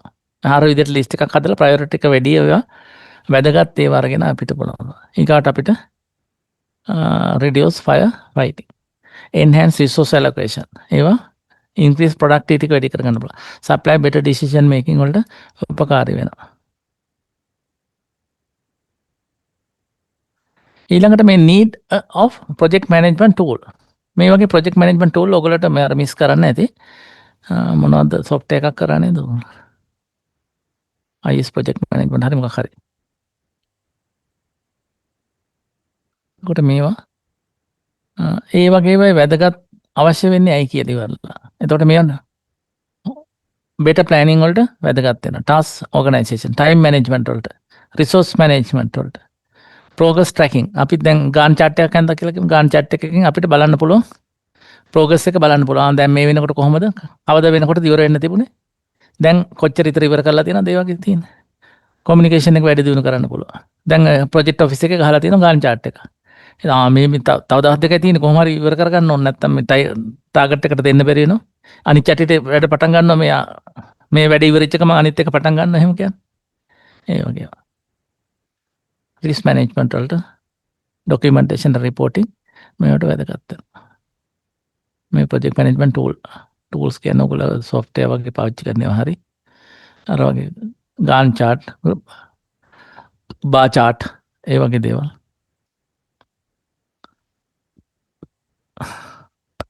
මේ ස්කෝප් එක කියන්නේ define boundary of the project. අපි ප්‍රොජෙක්ට් එකට සලකලා බලන කොටස. ඒකට කියන්නේ ස්කෝප් එක. විෂයපතය. මොකද්ද කොයි හරියද කරන්නේ? ඔටෝමේෂන් ප්‍රොජෙක්ට් එක. රජරට යුනිවර්සිටි ඔටෝමේෂන් ප්‍රොජෙක්ට් එක. දැන් අපි අරගත්තා management information system for Rajarata university. ඒක මොනවද කරන්නේ? අපි එකක් අරගත්තා ෆයිනෑන්ෂල් මැනේජ්මන්ට් කැලේ විතරයි. ඒක විතරක් කරනවා නම් අතට ස්කෝප් එකටයි තියෙන්නේ ඒ ටික විතරයි. දැන් ලයිබ්‍රරි ඔටෝමේෂන්. එතකොට ලයිබ්‍රරි කොටස විතරයි. එතකොට රජරට යුනිවර්සිටි අනිත් ඒවා ටික අයිති වෙන්නේ නැහැ. අන්න ඒ වගේ. එතකොට කරන්නේ මොකද්ද? ඒකට අදාළව ආවර්තනය කරන ඒක තමයි අපි කියන්නේ ස්කෝප් එක කියලා.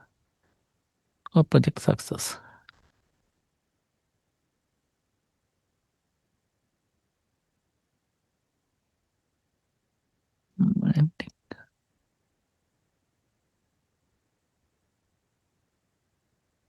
දැන් මෙන්න මේක තව එකක් තියෙනවා importance of stakeholders to project success. project එකේ සාර්ථකත්වයට ඇයි මේකත් ටික වැදගත් වෙන්නේ? stakeholdersලා. මොකද stakeholdersලා තමයි ඒකට තමයි අපි project එක හදන්නේ. එතන ඉන්න පාර්ශවකරුවන්. project එකේ ඉන්න පාර්ශවකරුවන්. මේ stakeholdersලා වෙන්න පුළුවන් පුද්ගලයෝ වෙන්න පුළුවන්, කණ්ඩායම් වෙන්න පුළුවන්, ආයතන වෙන්න පුළුවන්. දැන් මම කිව්වේ ටෙක්නෝලොජි ෆැකල්ටි ගත්තොත් ඒකේ ඉන්නේ ස්ටේක්හෝල්ඩර්ස්ලා ටෙක්නෝලොජි ෆැකල්ටි ළමයි ඉන්නවා. එතකොට යුනිවර්සිටි එකේ අනිත් ළමයිතුත් ඉන්නවා. ටීචර්ස්ලා ඉන්නවා. යුනිවර්සිටි ඇඩ්මිනිස්ට්‍රේෂන් එකේ ඉන්නවා. ඊකට මිනිස්ට්‍රියේ ඉන්නවා. ඊළඟට ඒක හදන්නේ මිහින්තලේ ආකියොලොජිකල් සයිට් එක ඇතුලේ. ඒකට ඒ සීමාව ඇතුලේ තියෙන්නේ. ඉරිගේෂන් එකක වැවේ යුරේ හදන්නේ. එතකොට ප්‍රාදේශීය සභාවකට අයිති. ජලමූල අස්ත්‍රවලට අයිති. ඊළඟට පරිසරයට හානි වෙනවද කියලා බලනවා පරිසර අධිකාරිය. ඒ වගේ ඒවා. අන්න එතකොට ඒ කට්ටිය ඔක්කොමයි තියෙන්නේ ස්ටේක් හෝල්ඩර්. මේ එතකොට stake holders are individual group or organization can affect or are affected by project. they play critical role in determining whether the project succeeds. එතකොට මොනවා හරි ප්‍රොජෙක්ට් එක කරගෙන යනකොට අපි මේ කට්ටිය නොසලකා හැරලා ප්‍රොජෙක්ට් එක කරන්න ගත්තොත් සමහරවිට ඒ කට්ටියගේ එන බලපෑම් නිසා ප්‍රොජෙක්ට් එක අසාර්ථක වෙන්න බලපාන්න පුළුවන්. ඒක ස්ටේක් හෝල්ඩර්ස්ලා සම්බන්ධ කරගත්තම් අපේ ප්‍රොජෙක්ට් එකේ සාර්ථකත්වයට යොදා ගන්න පුළුවන් ඒ කට්ටිය. ඒ කට්ටියගේ සහයෝගය ගන්න පුළුවන්. ඒ කට්ටියකින් ගැටලු සහගත තත්ත්වයන් මොනවද තියෙන්නේ කියලා බලන් ගන්න පුළුවන්. ඒකට විසඳුම් යෝජනා ගන්න පුළුවන්. ඒ කට්ටිය අහිතකර වගේම සාර්ථකත්වයටත් ගොඩක් උපකාරී වෙනවා ඒ කට්ටිය. ඒ කට්ටිය ඉන්වෝල්ව් කරගන්න තරමට ප්‍රොජෙක්ට් එක සාර්ථක වෙන්න පුළුවන්. අනේ ටික importance of stakeholders for project success. එතකොට මේ requirement අඳුර ගන්න පුළුවන්. ඒ කට්ටිය බලාපොරොත්තු මොනවද තියෙන්නේ කියලා තීරණ ගන්න එකට උපකාරී කර ගන්න පුළුවන්. supply resources. enhance communication ඒක වැඩි දියුණු කරගන්න. identify මේ ටිකම තමයි මේ තියෙන්නේ. අර ඉස්සෙල්ම මම කතා කරපු ටිකම තමයි මේ තියෙන්නේ. එතකොට මේ අරගෙන බැලුවොත් ඔය සාරය තියෙන්නේ පොඩ්ඩයි. මේ පොයින්ට්ස් ටික තියෙන්නේ මම මේව විස්තර කරලා තමයි ඔතන තියෙන්නේ. ඒ අදහස ගත්තත් ඔයගොල්ලන්ට ලියන්න පුළුවන් මේ. මේවයි තියෙන ප්‍රතිඵල. මේ හරියට කරේ නැත්තම් ස්ටේක්හෝල්ඩර් මැනේජ්මන්ට් එක අසාර්ථක වුණොත්, පුව වුණොත් ඒවයි තියෙන අතුරු ප්‍රතිඵල.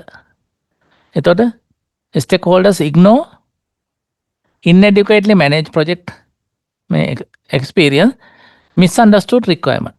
එතකොට වැරදි විදියට තේරුම් ගන්න. ඒ ප්‍රොජෙක්ට් එකේ අවශ්‍යතාවය මොකක්ද කියලා හරියට තේරුම් ගන්න නැහැ මේ කට්ටිය මැනේජ් කරේ නැත්නම් හරියට.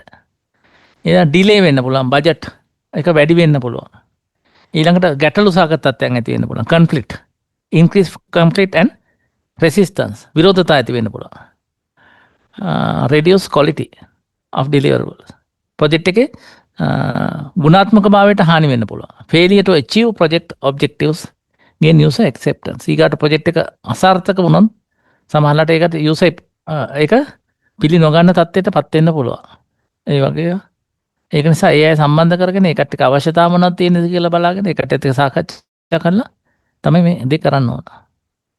එහෙම නැත්නම් අහිතකර ප්‍රතිවිපාක එන්න පුළුවන්. මෙන්න මේකේ තියෙන සාරාංශය. අපි ප්‍රොජෙක්ට් එක සාර්ථක වෙනවා කියලා කියන්නේ ගෝල් එක achieve කර ගන්න ඕන. ප්‍රොජෙක්ට් එකක් සාර්ථක කියලා කියන්නේ අපි මෙන්න මෙතෙන්දි කතා කරනකොට කියනවා ප්‍රොජෙක්ට් මැනේජ්මන්ට් ට්‍රයැන්ගල් එක. නැත්නම් ට්‍රිපල් කන්ස්ට්‍රේන්ට් කියලා කියනවා. ප්‍රොජෙක්ට් එක සාර්ථක වෙන්න නම් ඔය එක එකන කියන ඒවා නෙමෙයි ප්‍රොජෙක්ට් එක. දැන් අර සමහර කට්ටිය ඔය පත්තරවල දානකොට මේක සුදු අලියෙක්. මේක වැඩක් නැහැ. එහෙම කියන ඒවා නෙමෙයි ප්‍රොජෙක්ට් එකේ ඔබ්ජෙක්ටිව් achieve වෙලාද කියලා තමයි බලන්න ඕන.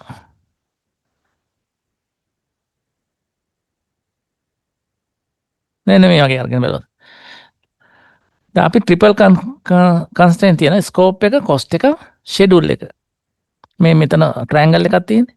අන්න ඒ ටික ඒව ගැන දිහා බලලා තමයි අපි ස්කෝප් එක හරියට සිලෙක්ට් කරගත්තේ නැත්නම් කොස්ට් එකටයි ෂෙඩියුල් එකටයි බලපානවා. එකක් වෙනස් වුණොත් අනිත් ඒවාට බලපානවා. ඊගාට ඒක අනිත් ෆෝර්ත් කන්ස්ට්‍රේන්ට් එක තමයි මේ ක්වොලිටි නැත්නම් රික්වයර්මන්ට් එක. ওই ටික සාර්ථක වෙනවා නම් තමයි ප්‍රොජෙක්ට් එකක් සක්සස්ෆුල් කියලා කියන්නේ. අපි හරියට නිශ්චිතව අඳුර ගන්න ඕන. ඒක ඔබ්ජෙක්ටිව් ඇචීව් කරගන්න. ඒකට කොස්ට් එක කොච්චර යනවද කියලා බලන්න ඕන. ඒ දීලා තියෙනවා බජට් එක. ඒක නියමිත කාලය තුළ ඉවර කරගන්න ඕන. දැන් ඔයගොල්ලන්ට ප්‍රොජෙක්ට් එකක් දුන්නොත් ඒක දැන් මන් දීලා තියෙන සංග්‍රහයක් හදන්න කියලා. දැන් ඒක නියමිත දවසට දෙන්න ඕන. දැන් ඔයගොල්ලෝගේ ඒක බලන්න මිදියන්නේ මම මේ ඇස්සේ විභාගය ඇස්සේ අහන්නේ නැහැ. විභාගය ඉවරෙච්ච ගමන්ම ඔයගොල්ලන්ට මේ ඒකට වයිබ් එකක් තියන්න ඒ වෙලාවේ ඉදිරිපත් කරන්න. දැන් මේ ඔයගොල්ලෝ විභාගෙ ලියලා කොහොම හරි ඒ ලකුණු ටික ඉස්සෙල්ලා ගන්න බලන්න.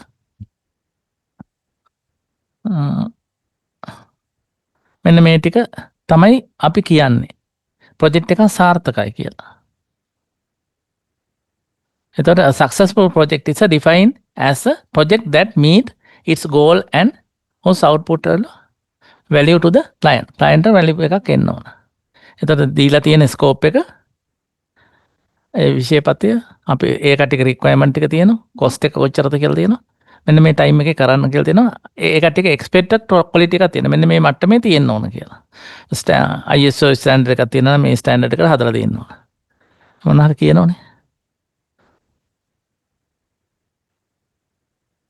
අපි ප්‍රොජෙක්ට් එකේ සක්සස් ෆැක්ටර්ස් සාර්ථකත්වයට බලපාන සාධක. අපි මේ සාර්ථකත්වයට බලපාන ඒවා මෙන්න මේ වගේ කියනවා. ප්‍රොජෙක්ට් එකේ සාර්ථකත්වය. මේක තියෙනවා මේ විස්තර ටිකක් එක්ක තියෙන්නේ මේකේ පොයින්ට්ස් ටික අරන් බලුවොත් ඉෆෙක්ටිව් කොමියුනිකේෂන්. කොමියුනිකේෂන් එක හොඳට තිබුණොත් කවුරු එක්කද ස්ටේක් හෝල්ඩර්ස්ලත් එක්ක ඒ කට්ටියත් එක්ක කොමියුනිකේෂන් එක හොඳට තියාගෙන ගියොත් ප්‍රොජෙක්ට් එක සාර්ථක වෙන්න පුළුවන්. එහෙම නැති වුණොත් ඒ කට්ටියත් එක්ක හරියට කොමියුනිකේට් කරේ නැත්නම් අපි හදන ප්‍රොජෙක්ට් එක අසාර්ථක වෙන්න පුළුවන්. අපි ගෙයක් හදනවට කිව්වොත් ගෙයක් හදලා දෙන්න කියලා ආකිටෙක් හරියට ගෙයි ඉන්න එක්කෙනාගෙන් අහන්න නැත්නම් ඔයගොල්ලෝගේ අවශ්‍යතාවය මොකද්ද කියලා ඒකට හරියට කියප එක තේරුම් නැත්නම් එතකොට ඒ කට්ටිය හදන ප්‍රොජෙක්ට් එක අරයට ගැලපෙන්නේ නැහැ. එතකොට මේ හදලා තින්නේ මොකද්ද මම බලාපොරොත්තු වෙන්නේ මේ වගේ එකක් මෙයා හදලා තින්නේ මෙයාට ඕන එක. එහෙම කියන්නේ effective communication. software එකක් හදන්න කිව්වොත් ඒත් එහෙම තමයි. ඒ කට්ටියක බලන්න ඕන අවශ්‍යතාවය මොකද්ද කියලා ඩිස්කෂන් කීපයක් ගිහිල්ලා හරි දැන් සාමාන්‍ය අර සමහර අය ඔය ඩ්‍රාෆ්ට් මන්ලට කිව්ව ගමන් ගේක ප්ලෑන් එකක් හදන්න හරි මම හොඳ එකක් හදලා දෙන්නම්කෝ කියලා ඉවල අහන්නෙත් මොකුත් නැහැ. එයා ඇඳලා දෙනවා එයාට ඕන එක. ආකිටෙක් කෙනෙක් කවදාවත් එහෙම නැහැනේ. මීටින් කීප සැරයක් තියලා සාකච්ඡා කරලා ඉවරලා එයාට හරියන විදිහට තමයි ඒක අඳින්නේ. එයාගේ බජට් එකට හරියන විදිහට, ලෑන්ඩ් එකට හරියන විදිහට. ඒක ගොඩක් ඒවා බලලා තමයි තියෙන්නේ. ඒ කොමියුනිකේෂන් එක තමයි ගොඩක් වැදගත් වෙන්නේ. ප්‍රොජෙක්ට් කොමියුනිකේෂන් එක පුවනම් අසාර්ථක වෙන්න බලපානවා.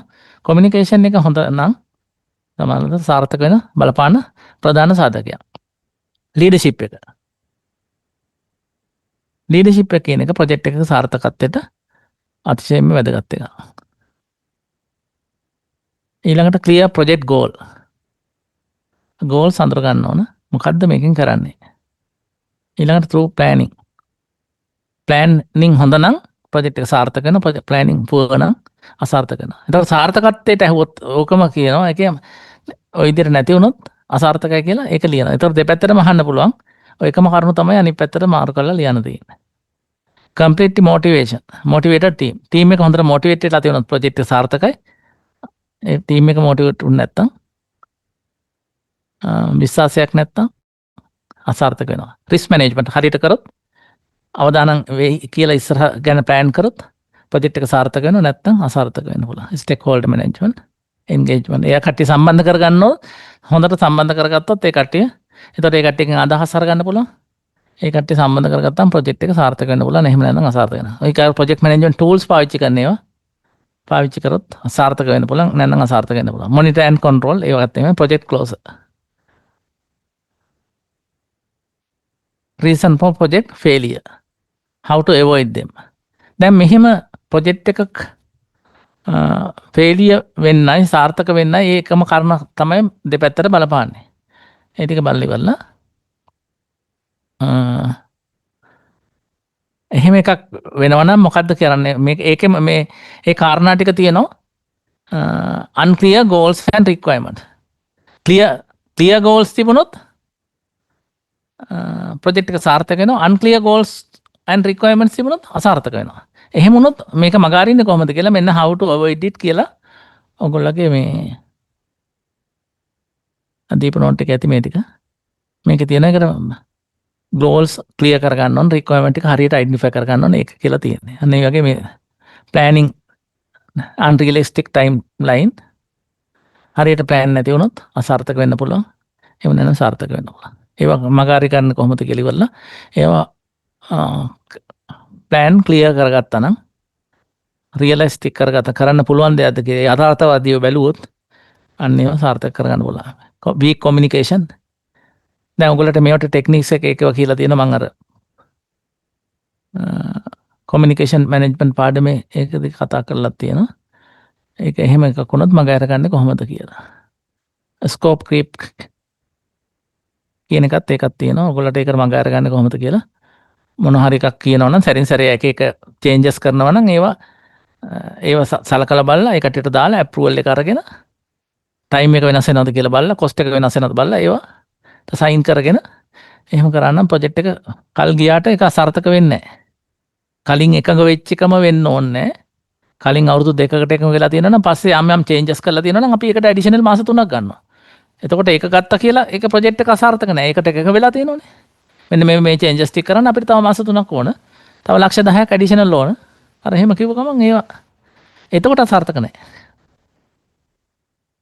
එහෙම නැත්තම් අපි නිකන් කියන චේන්ජස් කරලා ඉවරලා කොස්ට් එකයි ටයිම් එකයි කැල්කියුලේට් කරන්නේ නැතුව ඒ විදිහට බලලා ඉවරලා කියන දවසට දෙන්න බැරි වුණොත් අසාර්ථක වෙනවා. ඒක නිසා ඒකට අවොයිඩ් කරන්නේ කොහොමද කියලා ඉවරලා ඒක දැනගන්න. lack of stakeholder involvement. ඒ කට්ටිය සම්බන්ධ වුණේ නැත්නම් ප්‍රොජෙක්ට් එක අසාර්ථක වෙන්න පුළුවන්. ඒ කට්ටිය සම්බන්ධ කරගන්න කියලා තමයි ඊගාට මෙතන කියන්නේ. ප්‍රොටෝටයිප් එකක් පෙන්නලා ඉවරලා ඒ කට්ටියක රික්වයර්මන්ට් අරගෙන ඒ වගේ. ඊගාට රිසෝසස් ප්‍රමාණවත් වුණේ නැත්නම් අසාර්ථක වෙන්න පුළුවන්. insufficient resources or skills. ඊගාට ඒවා සමහරවිට මැනේජ්මන්ට් එක චේන්ජ් වෙනවා. මැනේජ්මන්ට් එක චේන්ජ් වුණායින් පස්සේ ඒ ප්‍රොජෙක්ට් එකට අවශ්‍ය රිසෝසස් දෙන්නේ නැහැ. එහෙම වුණොත් ඒ කට්ටියට ගිහිල්ලා ඉවරලා මැනේජ්මන්ට් එක හම්බෙලා කතා කරන්න ඕනේ මේ ප්‍රොජෙක්ට් එක කරන්න බැරුණොත් ගොඩාක් ලොකු අසාර්ථක තත්ත්වයක් වෙනවා. ඒක නිසා මේ අවශ්‍ය මේ රිසෝසස් ටික අවශ්‍ය වෙනව නැත්නම් ලොකු පාඩුවක් වෙන්නේ කියලා. අන්න ඒවා ඒත්තු ගන්නලා ඉවරලා මැනේජ්මන්ට් එක ඒත්තු ගන්නලා ඉවරලා ඒ අවශ්‍ය ප්‍රතිපාදන ලබා ගන්න උත්සාහ කරන්න ඕන. අන්න මේක කොහොමද ගැටලුව මොකද්ද? ඒකට උත්තරේ මොකද්ද කියලා තමයි මේකේ තියෙන්නේ. Risk management. ඒවා කොහොමද අවදානමක් ඇති වෙන්නේ නැති වෙන්න වුණොත් කොහොමද ඒක වළක්ව ගන්න කියලා කල්ැතුව සූදානම් වෙන එක තමයි මේකදී කරන රිස්ක් මැනේජ්මන්ට්. එතකොට ඒ වයින් වෙන හානි තත්ත්වය අවම කර ගන්න පුළුවන්. ඊගාට ඕනර්ෂිප් accountability lack of leadership එකක් නැත්තම් ඒකට මොකද්ද කරන්නේ? not learning feedback advantages using project management techniques. project management techniques පාවිච්චි කරන එකේ තියෙන වාසි මොනවද? ඒතර better control financial physical resources, improve customer relation එක වැඩි කර ගන්න පුළුවන්, short develop අඩු කාලයකදී project එක complete කර ගන්න පුළුවන්, cost එක අඩු කර ගන්න පුළුවන්, productivity වැඩි කර ගන්න පුළුවන්, reliability එක වැඩි කර ගන්න පුළුවන්, profit එක වැඩි කර ගන්න පුළුවන්, better internal coordination අභ්‍යන්තර සම්බන්ධීකරණය වැඩි කර ගන්න පුළුවන්, positive impact strategic goal achieve කර ගන්න, work morale එක වැඩි කර ගන්න පුළුවන්.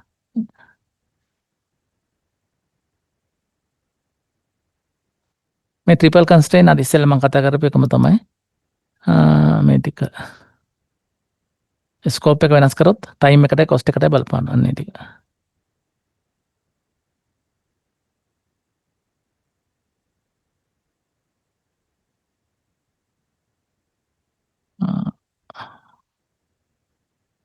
මේ මෙන්න මේක මම ඔයගොල්ලන්ගේ කලින් ප්‍රශ්න ඊය අවුරුද්දේ හරි ඊට ඉස්සෙල්ලා අවුරුද්දේ හරි ඊට ඉස්සෙල්ලා අවුරුද්දේ හරි ඒ වගේ මෑතකදී අහපු ප්‍රශ්න පත්‍රයකත් මෙන්න මේ වගේ ප්‍රශ්නයක් අහලා තිබුණා. roles and responsibilities of project manager during closing phase. දැන් මේක ඇහුවට පස්සේ මේක අහලා තියෙන්නේ මේක එක phase එකකට අදාළව විතරයි අහලා තියෙන්නේ. closing phases පහක් තියෙනවනේ.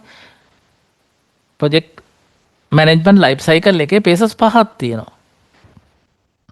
එතකොට project management එකේ roles and responsibilities කියලා කිව්වනම් එතකොට පේසස් පහ වෙන් කරලා අඳුර ගන්න නැතුව මොනවද තියෙන්නේ කියලා ඉවරලා. එයාගේ ඒවා. දැන් උත්තර ලියනකොට සමහරව ලියනවා කොමන් ලියනවා. කොමන් ලියන එකක් නෙමෙයි මෙතන අහලා තියෙන්නේ. මේකේ අහලා තියෙන්නේ ක්ලෝසින් පේජ් එකේ. ක්ලෝසින් පේජ් එකේ roles and responsibilities මොකක්ද කියලා අහලා තියෙන්නේ. එතකොට අර එහෙම ලිව්වට එතකොට ලකුණු පහක් හම්බ වෙනවනම් සමහරලාට එක ලකුණක් හරි දෙකක් හරි තමයි වැඩිම ගන්න පුළුවන්. අනිත් ඒවා ලියලා තියෙනවා. දැන් මේක අහන්නේ ක්ලෝසින් පේජ් එකට ස්පෙસિෆික් කරලා අහන්නේ. ඒතර ප්‍රශ්නේ අහන්නේ මොකද්ද කියලා හරියට බලලා ඒකට ඇඩ්‍රස් කරන එක තමයි කරන්න ඕන. එහෙම නැත්නම් ලකුණු සමහරවිට නැති වෙන්න පුළුවන්. හරියට මම ලිව්වා උත්තර නැහැ කියලා. දැන් ඔයගොල්ලෝ ඒ ලෙවල් උනත් එහෙමනේ. අනිත් ඕන තැනකද එහෙමයි. මොකක් හරි අහනකොට අහලා තියෙන්නේ මොකද්ද කියලා හරියට බලලා තේරුම් ගන්න. දැන් මේක ඔයගොල්ලන්ට දැන් මේ රිවිෂන් එක කරන්නෙත් ඒක නිසාම තමයි. දැන් මම ඒක වැළුවොත් එතකොට අර ෆේල් වෙන ප්‍රමාණය ගොඩක් අවම කරගන්න පුළුවන්. මේ හරියට ඔයගොල්ලෝ තේරුම් කරගන්න. සමහරවිට එක වචනයක් දන්නේ නැති හන්දා ප්‍රශ්නේ සම්පූර්ණයෙන්ම වරදින්න පුළුවන්. එක වචනේ දන්නේ නැති වුණා. දැන් සමහරවිට කම්පියුටර් ඇප්ලිකේෂන් කියලා අහනවා ප්‍රශ්නේ. ඇප්ලිකේෂන් කියන්නේ වචනේ මොකද්ද කියලා දන්නේ නැතුව වෙන જાති ලියනවා. එතකොට වෙන જાති ලියුවට ලකුණු හම්බෙන්නේ නැහැ නේ. එතකොට මේ පේජ් එකේ closing phase project management life cycle එකේ closing phase එකේ roles and responsibilities project manager එක රෙස්පොන්සිබිලිටි සාහනේ. එතකොට ෆයිනල් ඩිලිවරි and acceptance. මේක ප්‍රොජෙක්ට් එක බාර දෙන එක ඊකට accept කරන. ඊළඟට මේක administrative and contractual clause ඒක කරන එක. ඒක එතකොට සම්පූර්ණ ඉවර කරන ඒවා. ඊකට ෆයිනෑන්ෂල් මුදල් ක්ලෝස් කරන එක. ඊළඟට ඩොකියුමන්ටේෂන් ඇන්ඩ් නොලෙජ් ට්‍රාන්ස්ෆර්. දැන් මේකේ වැඩ කරාට පස්සේ මේක වැඩ කරපු ස්ටාෆ් එක ඒතර ටීම් මෙම්බර් ප්‍රොජෙක්ට් මැනේජ්මන්ට් එකේ ටීම් එක ඉන්නවා. ඒ ටීම් එකට නොලෙජ් එක ට්‍රාන්ස්ෆර් වීමක් වෙනවා. දැන් මේක කරලා ඉවරලා එක්ස්පීරියන්ස් ගන්නවා. එතකොට ඒකෙන් දැන් ලෝටස් ටවර් එක හදලා ඉවරලා ඒ දවස්වල චයිනීස් ඉන්ජිනියර්ස්ලා තමයි මේ ප්‍රොජෙක්ට් එකේ ඉන්නවලුනේ. එතකොට ලංකාවේ ඉන්ජිනියර්ස්ලා 200ක් විතර දාලා තියෙනවා ලෝටස් ටවර් එක හදන වෙලාවේ. ඒක ඒ ඇග්‍රීමන්ට් එකක්. දැන් චීනෙත් එක්ක ඇග්‍රීමන්ට් එක ගහනකොට ඒකට ලංකාවේ ඉන්ජිනියර්ස්ලා සම්බන්ධ කරගන්න ඕන මෙච්චර ප්‍රමාණයක් කියලා. අනිත් චට්ටිය නම් එච්චර ලේබර්ස්ලා නම් කොහොමද ගන්න එකනේ.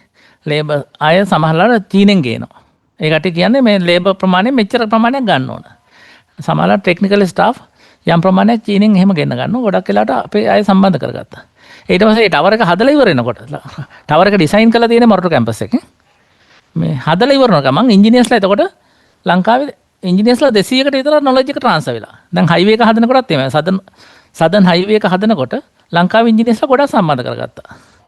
ඒකේ ඇග්‍රීමන්ට් එකේම ඒ බාර දෙනකොට ඒ විදිහට දුන්නේ. ඊළඟ හයිවේස් ටික ඔක්කොම හදන්නේ මෙහෙන්නේ.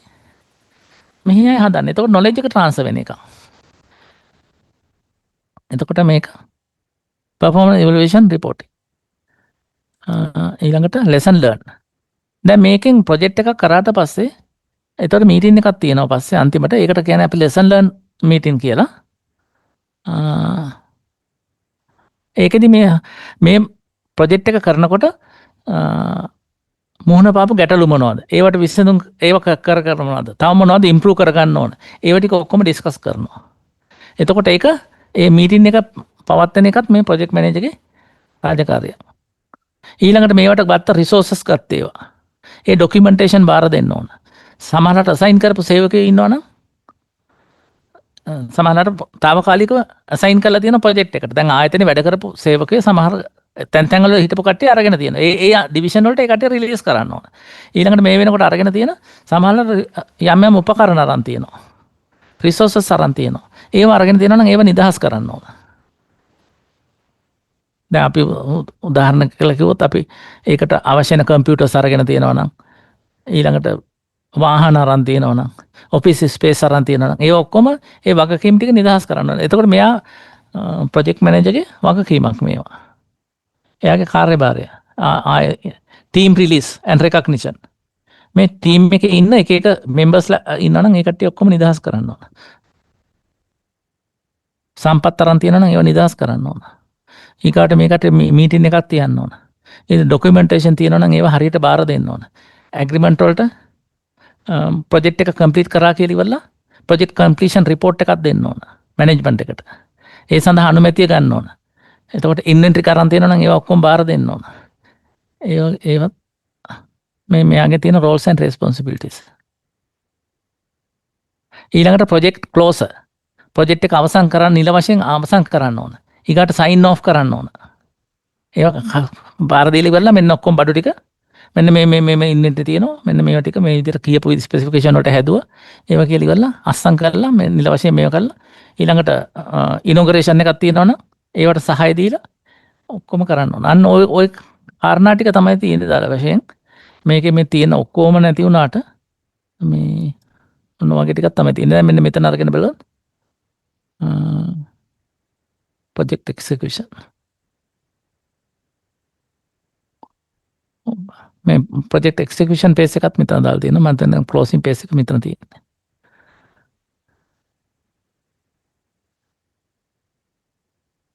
execution. මෙන්න මෙතන අර white elephant කියලා කිව්ව එක. සුදු වලියෙක් කියලා කියන්නේ project වලට. මෙන්න මේක බලන්න. Sri Lanka is a white elephant project with Chinese debt. මේක අරගත්තේ මම the times of India. ඉන්දියාවේ තිබිච්ච එකක පත්තරයක තිබුණේ මේ ඉන්ටර්නෙට් ගහනකොට සර්ච් කරනකොට අහුවෙච්ච එක. මේ තියෙන Lotus Tower. Latest of Sri Lanka's White Elephant. Project built by Chinese debt. ඊකට උමාවය project, multi-purpose development project. ඒක අසාර්ථකයි. හැබැයි ටිකක් යනකොට තව search කරනකොට අහු වෙනවා මේ Hambantota port reports 175% cargo growth in 2025. 2025 දී cargo growth එක 175%. එතන project එක අසාර්ථක නම් එහෙම වෙන්න බෑනේ. ඒකට කියනවා ආයි අනිත් පැත්තෙත් මොකද ප්‍රොජෙක්ට් එක හදපු ගමන්ම නැව්වෙන්නේ නැහනේ. මේක සර්විස් පෝට් එකක්. හදපු ගමන් නැව්වෙන්නේ නැහැ. ඒක තෙල් ටැංකි තියෙන්න ඕන, සප්ලයි දෙන්න තැන්වල තියෙන්න ඕන, ඔෆිස් ඒවා තියෙන්න ඕන. ඉන්ෆ්‍රාස්ට්‍රක්චර් තව ඩෙවලොප්මන්ට් ගොඩක් තියෙනවනේ. දැන් ඒව ටික ටික හැදීගෙන යනකොට මේක ඩෙවලොප් වෙනවා. දැන් මෙන්න මේක අරගෙන මේ Lotus Tower has generated profit 539 million. Lotus Tower income in 4 days exceed 10 million. දවස් 4ට මිලියන් 10ක් ආදායම Lotus Tower එකේ. මේ Colombo Lotus Tower revenue 1.43 billion revenue of August 2025. මේ බිලියන් 1.43 revenue එක මේ වෙනකොට 2025 අගෝස්තු වෙනකොට.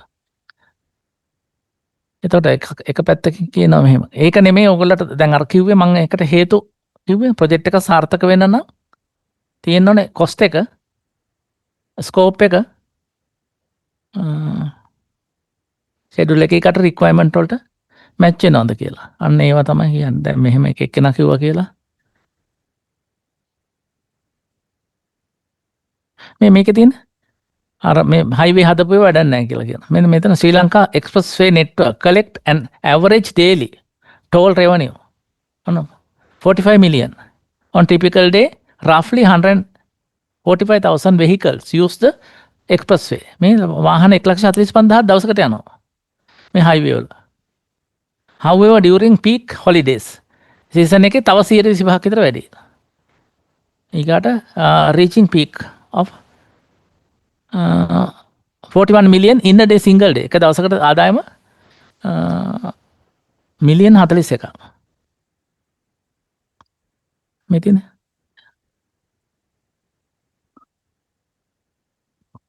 ඊට ප්‍රොජෙක්ට් එක සක්සස් කියලා කියන්නේ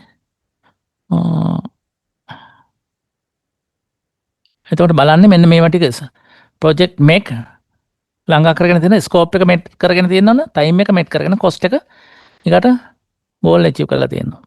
The project satisfy the customer response. ඒක satisfy වෙන්න ඕනේ. එතකොට fourth constraint එක quality. Quality කියන්නේ requirement එක achieve කරගෙන තියෙනවා. අන්න එතකොට තමයි project එක සාර්ථක. ඒවට බලපාන සාධක මොනවද කියලා කිව්වා. ඒකෙම අනිත් පැත්ත තමයි failure වෙන්න බලපාන්නේ. What helps project? මේ project එක සාර්ථක වීමට බලපාන සාධක. අපි අරගෙන බලුවොත් helps කරන මේක ප්‍රොජෙක්ට් එක සාර්ථක වෙන්න බලපාන ගොඩක් එකක් ප්‍රධාන එකක් තමයි එක්සිකියුටිව් සපෝට්. ඉහළ කළමනාකරණයෙන් ලැබෙන සහයෝගය. එහෙම නැත්නම් මේ ප්‍රොජෙක්ට් එක සාර්ථක වෙන්නේ නැහැ. ලොකු සපෝට් එකක් හම්බ වෙනවා නම් ඉහළ කළමනාකරණයෙන් ඒක ප්‍රොජෙක්ට් එක සාර්ථක වීමට බලපාන. ඊකට user involvement. දැන් software project වල නම් අපි කියන්නේ ප්‍රොජෙක්ට් එක සාර්ථක වෙන්න නම් user සම්බන්ධ කරගන්න ඕන. පුළුවන් තරම් දැන් ඕගොල්ලෝ මේක හදනවා නම් software එක develop කරනවා නම් software develop කරනවා නම් client ගෙන් පුළුවන් තරම් ඒ කට්ටිය සම්බන්ධ කරගෙන ඒ කට්ටියගේ අවශ්‍යතාව මොනවද කියලා දැනගෙන ඒ අවශ්‍යතාව වලට ඕන address කරන්න. එතකොට එහෙම වුණොත් සාර්ථක වෙන්න බලපාන. ඊකට business objectives. මේ clear objective තියෙනවා. පැහැදිලි අරමුණක් තියෙන්න ඕන. මොකද්ද කරන්නේ? ඊකට emotional maturity. optimize scope එක. agile process project management මේ වගේ. සාර්ථක වෙන්න. අන්න මේකේ තියෙනවා ප්‍රොජෙක්ට් එක සක්සස් වෙන්නේ මොනවද? අසාර්ථක වෙන්න මොනවද බලපාන්නේ කියලා මම මේ සමරියක් අරගෙන තියෙනවා මෙන්න මේ මෙතන තියෙනවා. හොඳ ප්ලෑන් එකක් තියුණා. කොමියුනිකේෂන් ප්ලෑන් එකක් තියුණා. ප්‍රමාණවත් රිසෝසස් තියුණා. ටීම් එකේ කමිට්මන්ට් හොඳ ලීඩර් කෙනෙක් හිටියොත් clear realistic goals experienced team clear objectives ඒවා තිබුණොත් අයව නැති වුණොත් අසාර්ථක වෙන්න බලපාන. මම මේක මේ සමරි එකක් අරගෙන තියෙන්නේ. මෙන්න මේවා වළක්ව ගන්න කොහොමද කියලා. දැන් අර ඉස්සෙල්ලා ස්ලයිඩ් ගොඩක තිබිච්ච ඒවා ටික තමයි මෙතෙන්ට අරගෙන තියෙන්නේ. මේකේ සමරි මම අර ඉස්සෙල්ලා කියපු පැහැදිලි කරපු ටිකේ සමරිය. එතන මේ ප්‍රොජෙක්ට් ස්ටේක් හෝල්ඩර්ස්ලා කියන්නේ කවුද? උනන්දුවක් දක්වන පාර්ශවයන්. ඊගාට ප්‍රොජෙක්ට් මැනේජර් කෙනෙක්ගේ responsibility.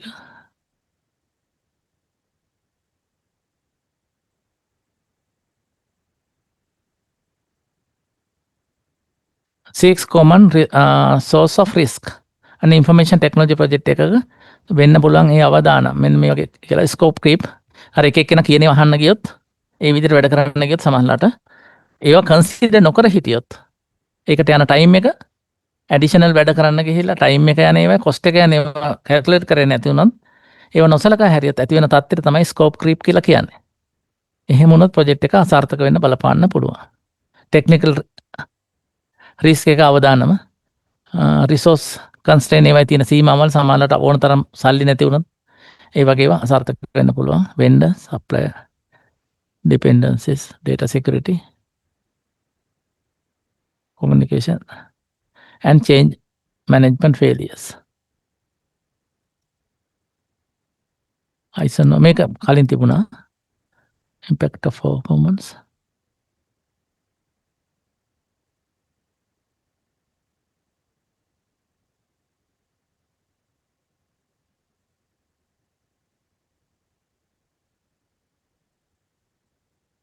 මේක තියෙනවා මෙතන එකක් communication barriers and ways to overcome.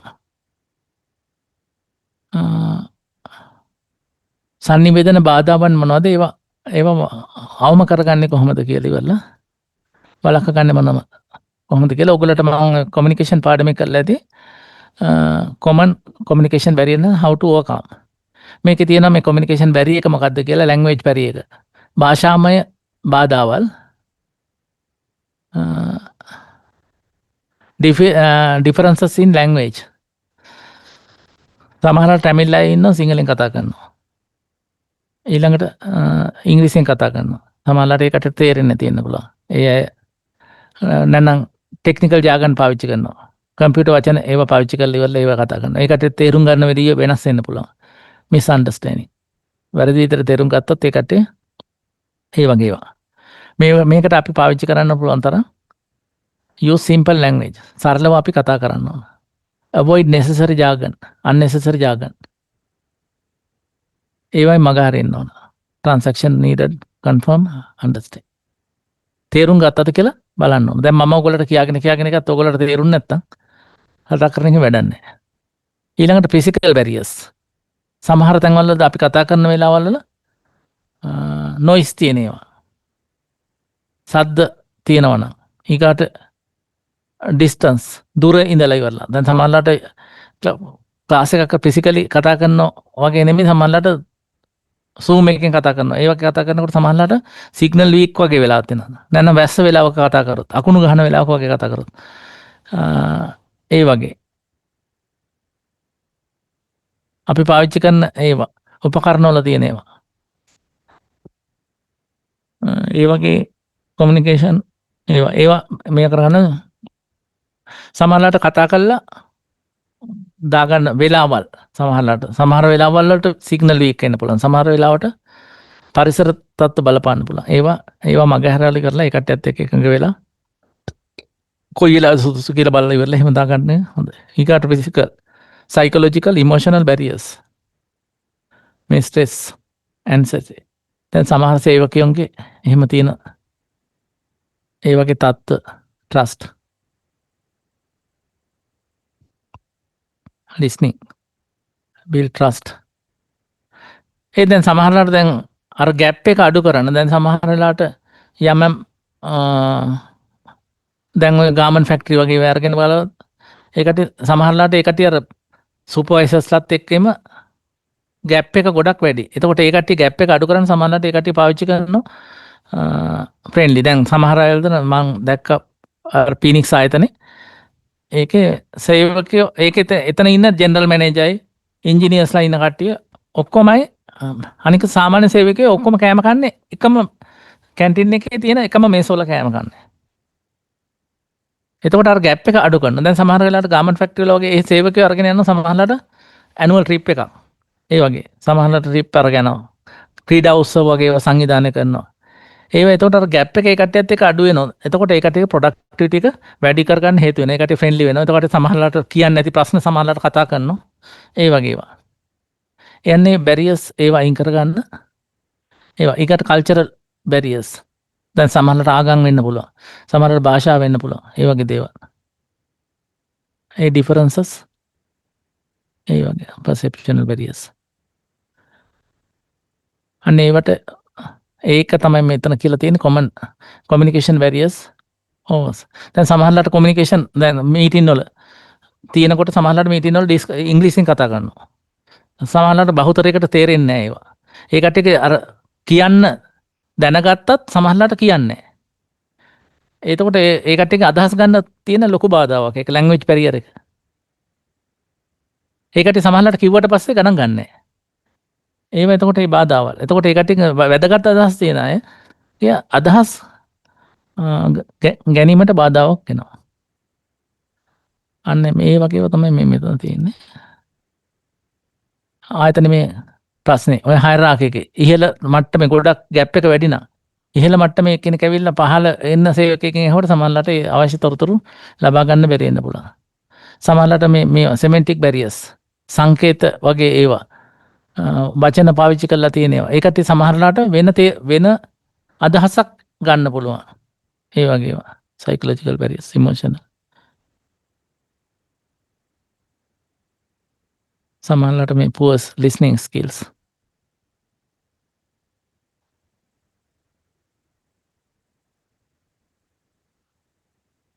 මේ risk mitigation strategies ඔගොල්ලෝගේ අර රිස්ක් මැනේජ්මන්ට් වල කතා කරන මේ මුලම ස්ලයිඩ් වල ඇත්තේ මම හිතන්නේ ස්ලයිඩ් 3-4ක් ගියාට පස්සේ ඒ වගේ දීපු ස්ලයිඩ් එකක ඇති එකක් තමයි ඔය අවදානමක් ගන්න එක සමහරවිට අවොයිඩ් කරන්න පුළුවන්. ප්‍රශ්නේ මගහැරලා දානවා. එතකොට මගහැරලා දැම්මත් එතකොට ඒ ගැට අවදානම මගහැරනවා නම් එතකොට එන්නේ නැහැ. මිටිගේට් රිඩියුස් කරගන්න පුළුවන්. අපි කල්ැතු දැනගත්තත් ඒක වෙන්න පුළුවන් හානිය අවම කරගන්න පුළුවන්. සමහරවිට ට්‍රාන්ස්ෆර් කරන්න පුළුවන්. අවදානමක් ඇති වුණොත් ඒක තර්ඩ් පාර්ටි එකකට බාර දෙන්න පුළුවන්. ට්‍රාන්ස්ෆර් කරනවා කියලා කියන්නේ උදාහරණයක් කිව්වොත් ඉන්ෂුරන්ස් වගේ එකකට. ඒතර තමන්ට වෙන්නේ නැහැ පාඩුව. අපි ඉන්ෂුරන්ස් එකට ගානක් ගෙවලා තියෙනවා. හදිසිය එහෙම අවදානමක් වුණොත් අංගල ඒ කට්ටිය ඉන්ෂුරන්ස් එකට කියනවා මෙන්න මේ අපිට මේ අවදානම වුණා කියලා. එතකොට ආයතනයට පාඩුවක් වෙන්නේ නැති වෙන. ඒක ට්‍රාන්ස්ෆර් කරන්න පුළුවන්. නැත්නම් අවදානම සමහරවිට අපි දැන් සමහරවිට වාහන යනකොටත් ඉන්ෂුර් කරන්නේ නැතුව ඉන්නවා. හදිසිය අවදානමක් වුණොත් ඒක බාර ගන්නවා. ඒක ඊකට එස්කලේට්. මෙන්න මේක මේ තියෙන. මේක සමරයිස් කරලා මම එහා පැත්තේ තියෙන ස්ලයිඩ් ටික අරගෙන බලන්න එලිමිනේට් රිස්ක්. ඒක මගහරින එක රිඩියුස් කරගන්න පුළුවන් මිටිගේට් ට්‍රාන්ස්ෆර් කරන්න පුළුවන්. another party එකට ඒ කියන්නේ ඉන්ෂුරන්ස් වගේ එකකට දෙන්න පුළුවන්. ඇක්සෙප්ට් කරගන්න පුළුවන්.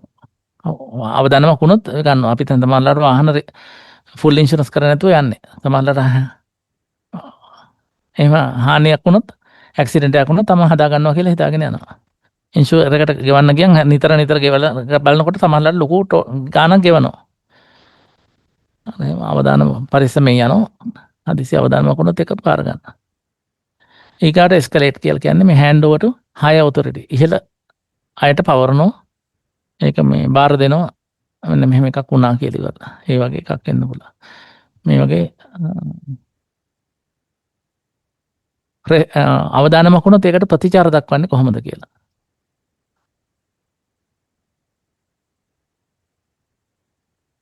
ඊළඟට ප්‍රොජෙක්ට් එකක් ක්ලෝස් කරන්න පුළුවන් හේතු. මේකේ කීපයක් දාලා තියෙනවා. ප්‍රධාන වශයෙන් ඇත්තටම දෙකයි තියෙන්නේ. එකක් නියමිත කාලය තුළ සාර්ථකව ප්‍රොජෙක්ට් එක ඉවර කරාට පස්සේ ප්‍රොජෙක්ට් එක නතර කරන්න පුළුවන්. එහෙම නැත්නම් මැදදී නතර කරලා දාන්න පුළුවන්. උදාහරණයක් කියලා කිව්වොත් ගොඩක් ප්‍රොජෙක්ට් ඉවර වෙලා සම්පූර්ණයෙන් ඉවර ඉවරලා ප්‍රොජෙක්ට් එක නතර කරනවා. එතකොට තමන්ගේ ඔබ්ජෙක්ටිව් ටික අචීව් කරගෙන ගොඩක් වෙලාට නතර කරනවා. සමහර ඒවා නතර කරනවා හිටපු ගමන් මැනෙජ්මන්ට් එකෙන් නවත්තලා දානවා. දැන් අර පහුගිය කාලේ සහැල්ලු දුම්රිය ව්‍යාපෘතිය නතර කරලා LRT ඒවා. ඒව නතර කළා දැන්. නතර කරාම මං කිව්වේ අර බිලියන් 6ක් පාඩුවේ කියලා. එතකොට ඒක නතර කරා. රජයෙන් තීරණයක් ගන්නවා අසාර්ථක ප්‍රොජෙක්ට් එක වැඩක් නැහැ කියලා නතර කළා දානවා. පස්සේ හිතෙනවා ආපහු කරන්න කියලා. ඊට පස්සේ ජපානයට කීප සැරයක් දැන් කිව්වා ඒ කට්ටිය ගණන් ගත්තේ නැහැ. එතකොට ලංකාවට පාඩුව. ලංකාවට feasibility study එක කරාට සල්ලි ගෙවලා තියෙනවා. එතකොට ඒවා ඔක්කොම කරලා ප්ලෑන් කරලා කන්ස්ට්‍රක්ෂන් පටන් ගන්න හදනකොට මැත්තුවේ. ඒක පාඩුවේ. දැන් ෆෝර්ට් සිටි එක නතර කරා එක සැරයක්. පාඩුව ඒත් බිලියන් ගානක පාඩුවක් වුණා. ප්‍රොජෙක්ට් එක නතර කළා. මොකද ඒක නවත්තලා හිටපු කාලෙට ඒ චීන සේවකයෝම ඇවිල්ලා හිටියා. මේ කන්ස්ට්‍රක්ෂන් ඉන්ජිනියර්ස්ලා ඔක්කොම ඔෆිස් ගහගෙන ඔක්කොම කරගෙන හිටියා. එතකොට ඒක නතර කරා. ඒ මිනිස්සු ඒ අවුරුද්ද හිටපු කාලෙට ඒකට පාඩුව එක ගෙවන්න වුණා බිලියන් ගානක්. ලංකාවේ ආණ්ඩුවට සල්ලි නැති නිසා ඒකට අර ගොඩක ඉඩම් වලින් කොටසක් ඒ කට්ටියට දෙනවා කියලා නේ පොරොන්දු වෙලා තිබුණේ ඒක. අර ඉඩම් කොටස් ගන්න වැඩියෙන් දෙන්න වුණා ඒ කට්ටියට. එතකොට ලංකාවේ ආණ්ඩුවට පාඩුවක් වුණා. ඒ වගේ අර ස්ටොප් කරොත් එහෙම නතර කරන්න පුළුවන්. නැත්නම් ප්‍රොජෙක්ට් එක ඉවර කරලා කරන්නත් පුළුවන්. මෙන්න මේ තියෙන why project close or cancel. construction software ඒ වගේ ඒවා. ප්‍රධාන වශයෙන් ওই දෙක තමයි තියෙන්නේ. ඔයගොල්ලෝගේ අර නෝට් එකේ මම මේ ටිකේ දීපු කොටසේ මම හිතන්නේ ඔයගොල්ලෝට මේක අර මිස් කරාද දන්නේ නැහැ. මිස් කරන්න තිබිච්ච කොටසක් තමයි මේක තියෙන්නේ. නැති වුණත් ওই ටික දැනගත්තා නම් ඇති. ඇයි මෙන්න මෙහෙම ප්‍රොජෙක්ට් එක කසාර්ථක කරන්නේ? මේ ඔබ්ජෙක්ටිව් අචීව්. ඔබ්ජෙක්ටිව් ටික අචීව් කරගත්තා නම් ප්‍රොජෙක්ට් එක නතර කරන්න පුළුවන්. එහෙම නැත්නම් හෝල්ඩ් කරන්නත් පුළුවන්. ඒ වගේ ඒක තමයි ප්‍රධාන හේතු දෙක. නැත්නම් මෙන්න මේවා අනිත් ඒවාත් දාලා තියෙනවා මෙහෙම එකක්. ඒවත් අර දෙක යටතට තමයි වැටෙන්නේ. ඔය හේතු දෙක දැනගත්තා. ඊගාට ලෙසන් ලර්න් මීටින් එක මම අර ඉස්සෙල්ලා ප්‍රොජෙක්ට් මැනේජර් එකේ තියෙන රෝල්ස් and responsibilities කියනකොට මේ ටික කියෙව්වා. ප්‍රොජෙක්ට් එකක් කරලා ඉවර වෙනකොට ඒ කට්ටිය මීටින් එකක් තියලා ඉවරලා ඒ කට්ටිය මේ ප්‍රොජෙක්ට් එක තුලින් අලුතෙන් ඉගෙන ගත්තේ මොනවද? මොන බාන වෙච්ච ගැටලු මොනවද? ඒවට ගත්ත විසඳුම් මොනවද? ඒවා කොච්චර සාර්ථක වුණාද? ඒවා ගැන ඩිස්කස් කරලා ඉවරලා ඒ එක්ස්පීරියන්ස් එක නොලෙජ් එක ට්‍රාන්ස්ෆර් කරගන්න එකත් මෙතන කතා කරන්නේ. ඒ ටික තමයි මේ මෙතන තියෙන්නේ. මම කිව්වේ සමරිය ටික. මම හිතන්නේ ඔයගොල්ලන්ට අවශ්‍ය තරම් මේවා ටික දෙන්නේ නැති. ඔයගොල්ලෝ මේ ස්ලයිඩ් මේ නෝට් ටික අරගෙන ඉවරලා සමරයිස් කරලා නෝට් එක හදාගෙන පාඩම් කරලා විභාගෙ ලියන්න.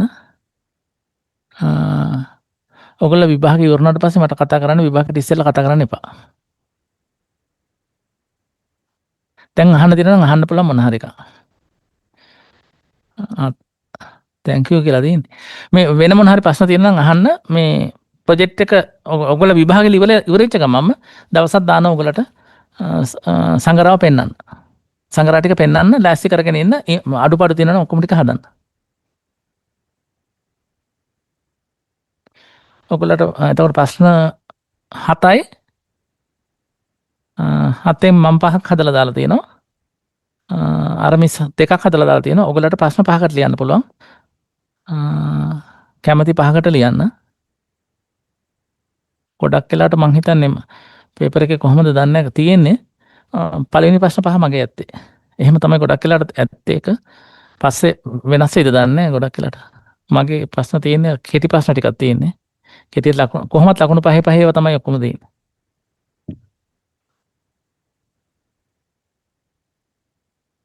ඔයගොල්ලෝ ප්‍රශ්න තෝරගන්නේම ඔයගොල්ලෝගේ වැඩ. ඔයගොල්ලෝ ලියන්න මම හිතන්නේ එච්චර ගැටලුවක් කෙනෙක් නැහැ කියලා මම හිතනවා.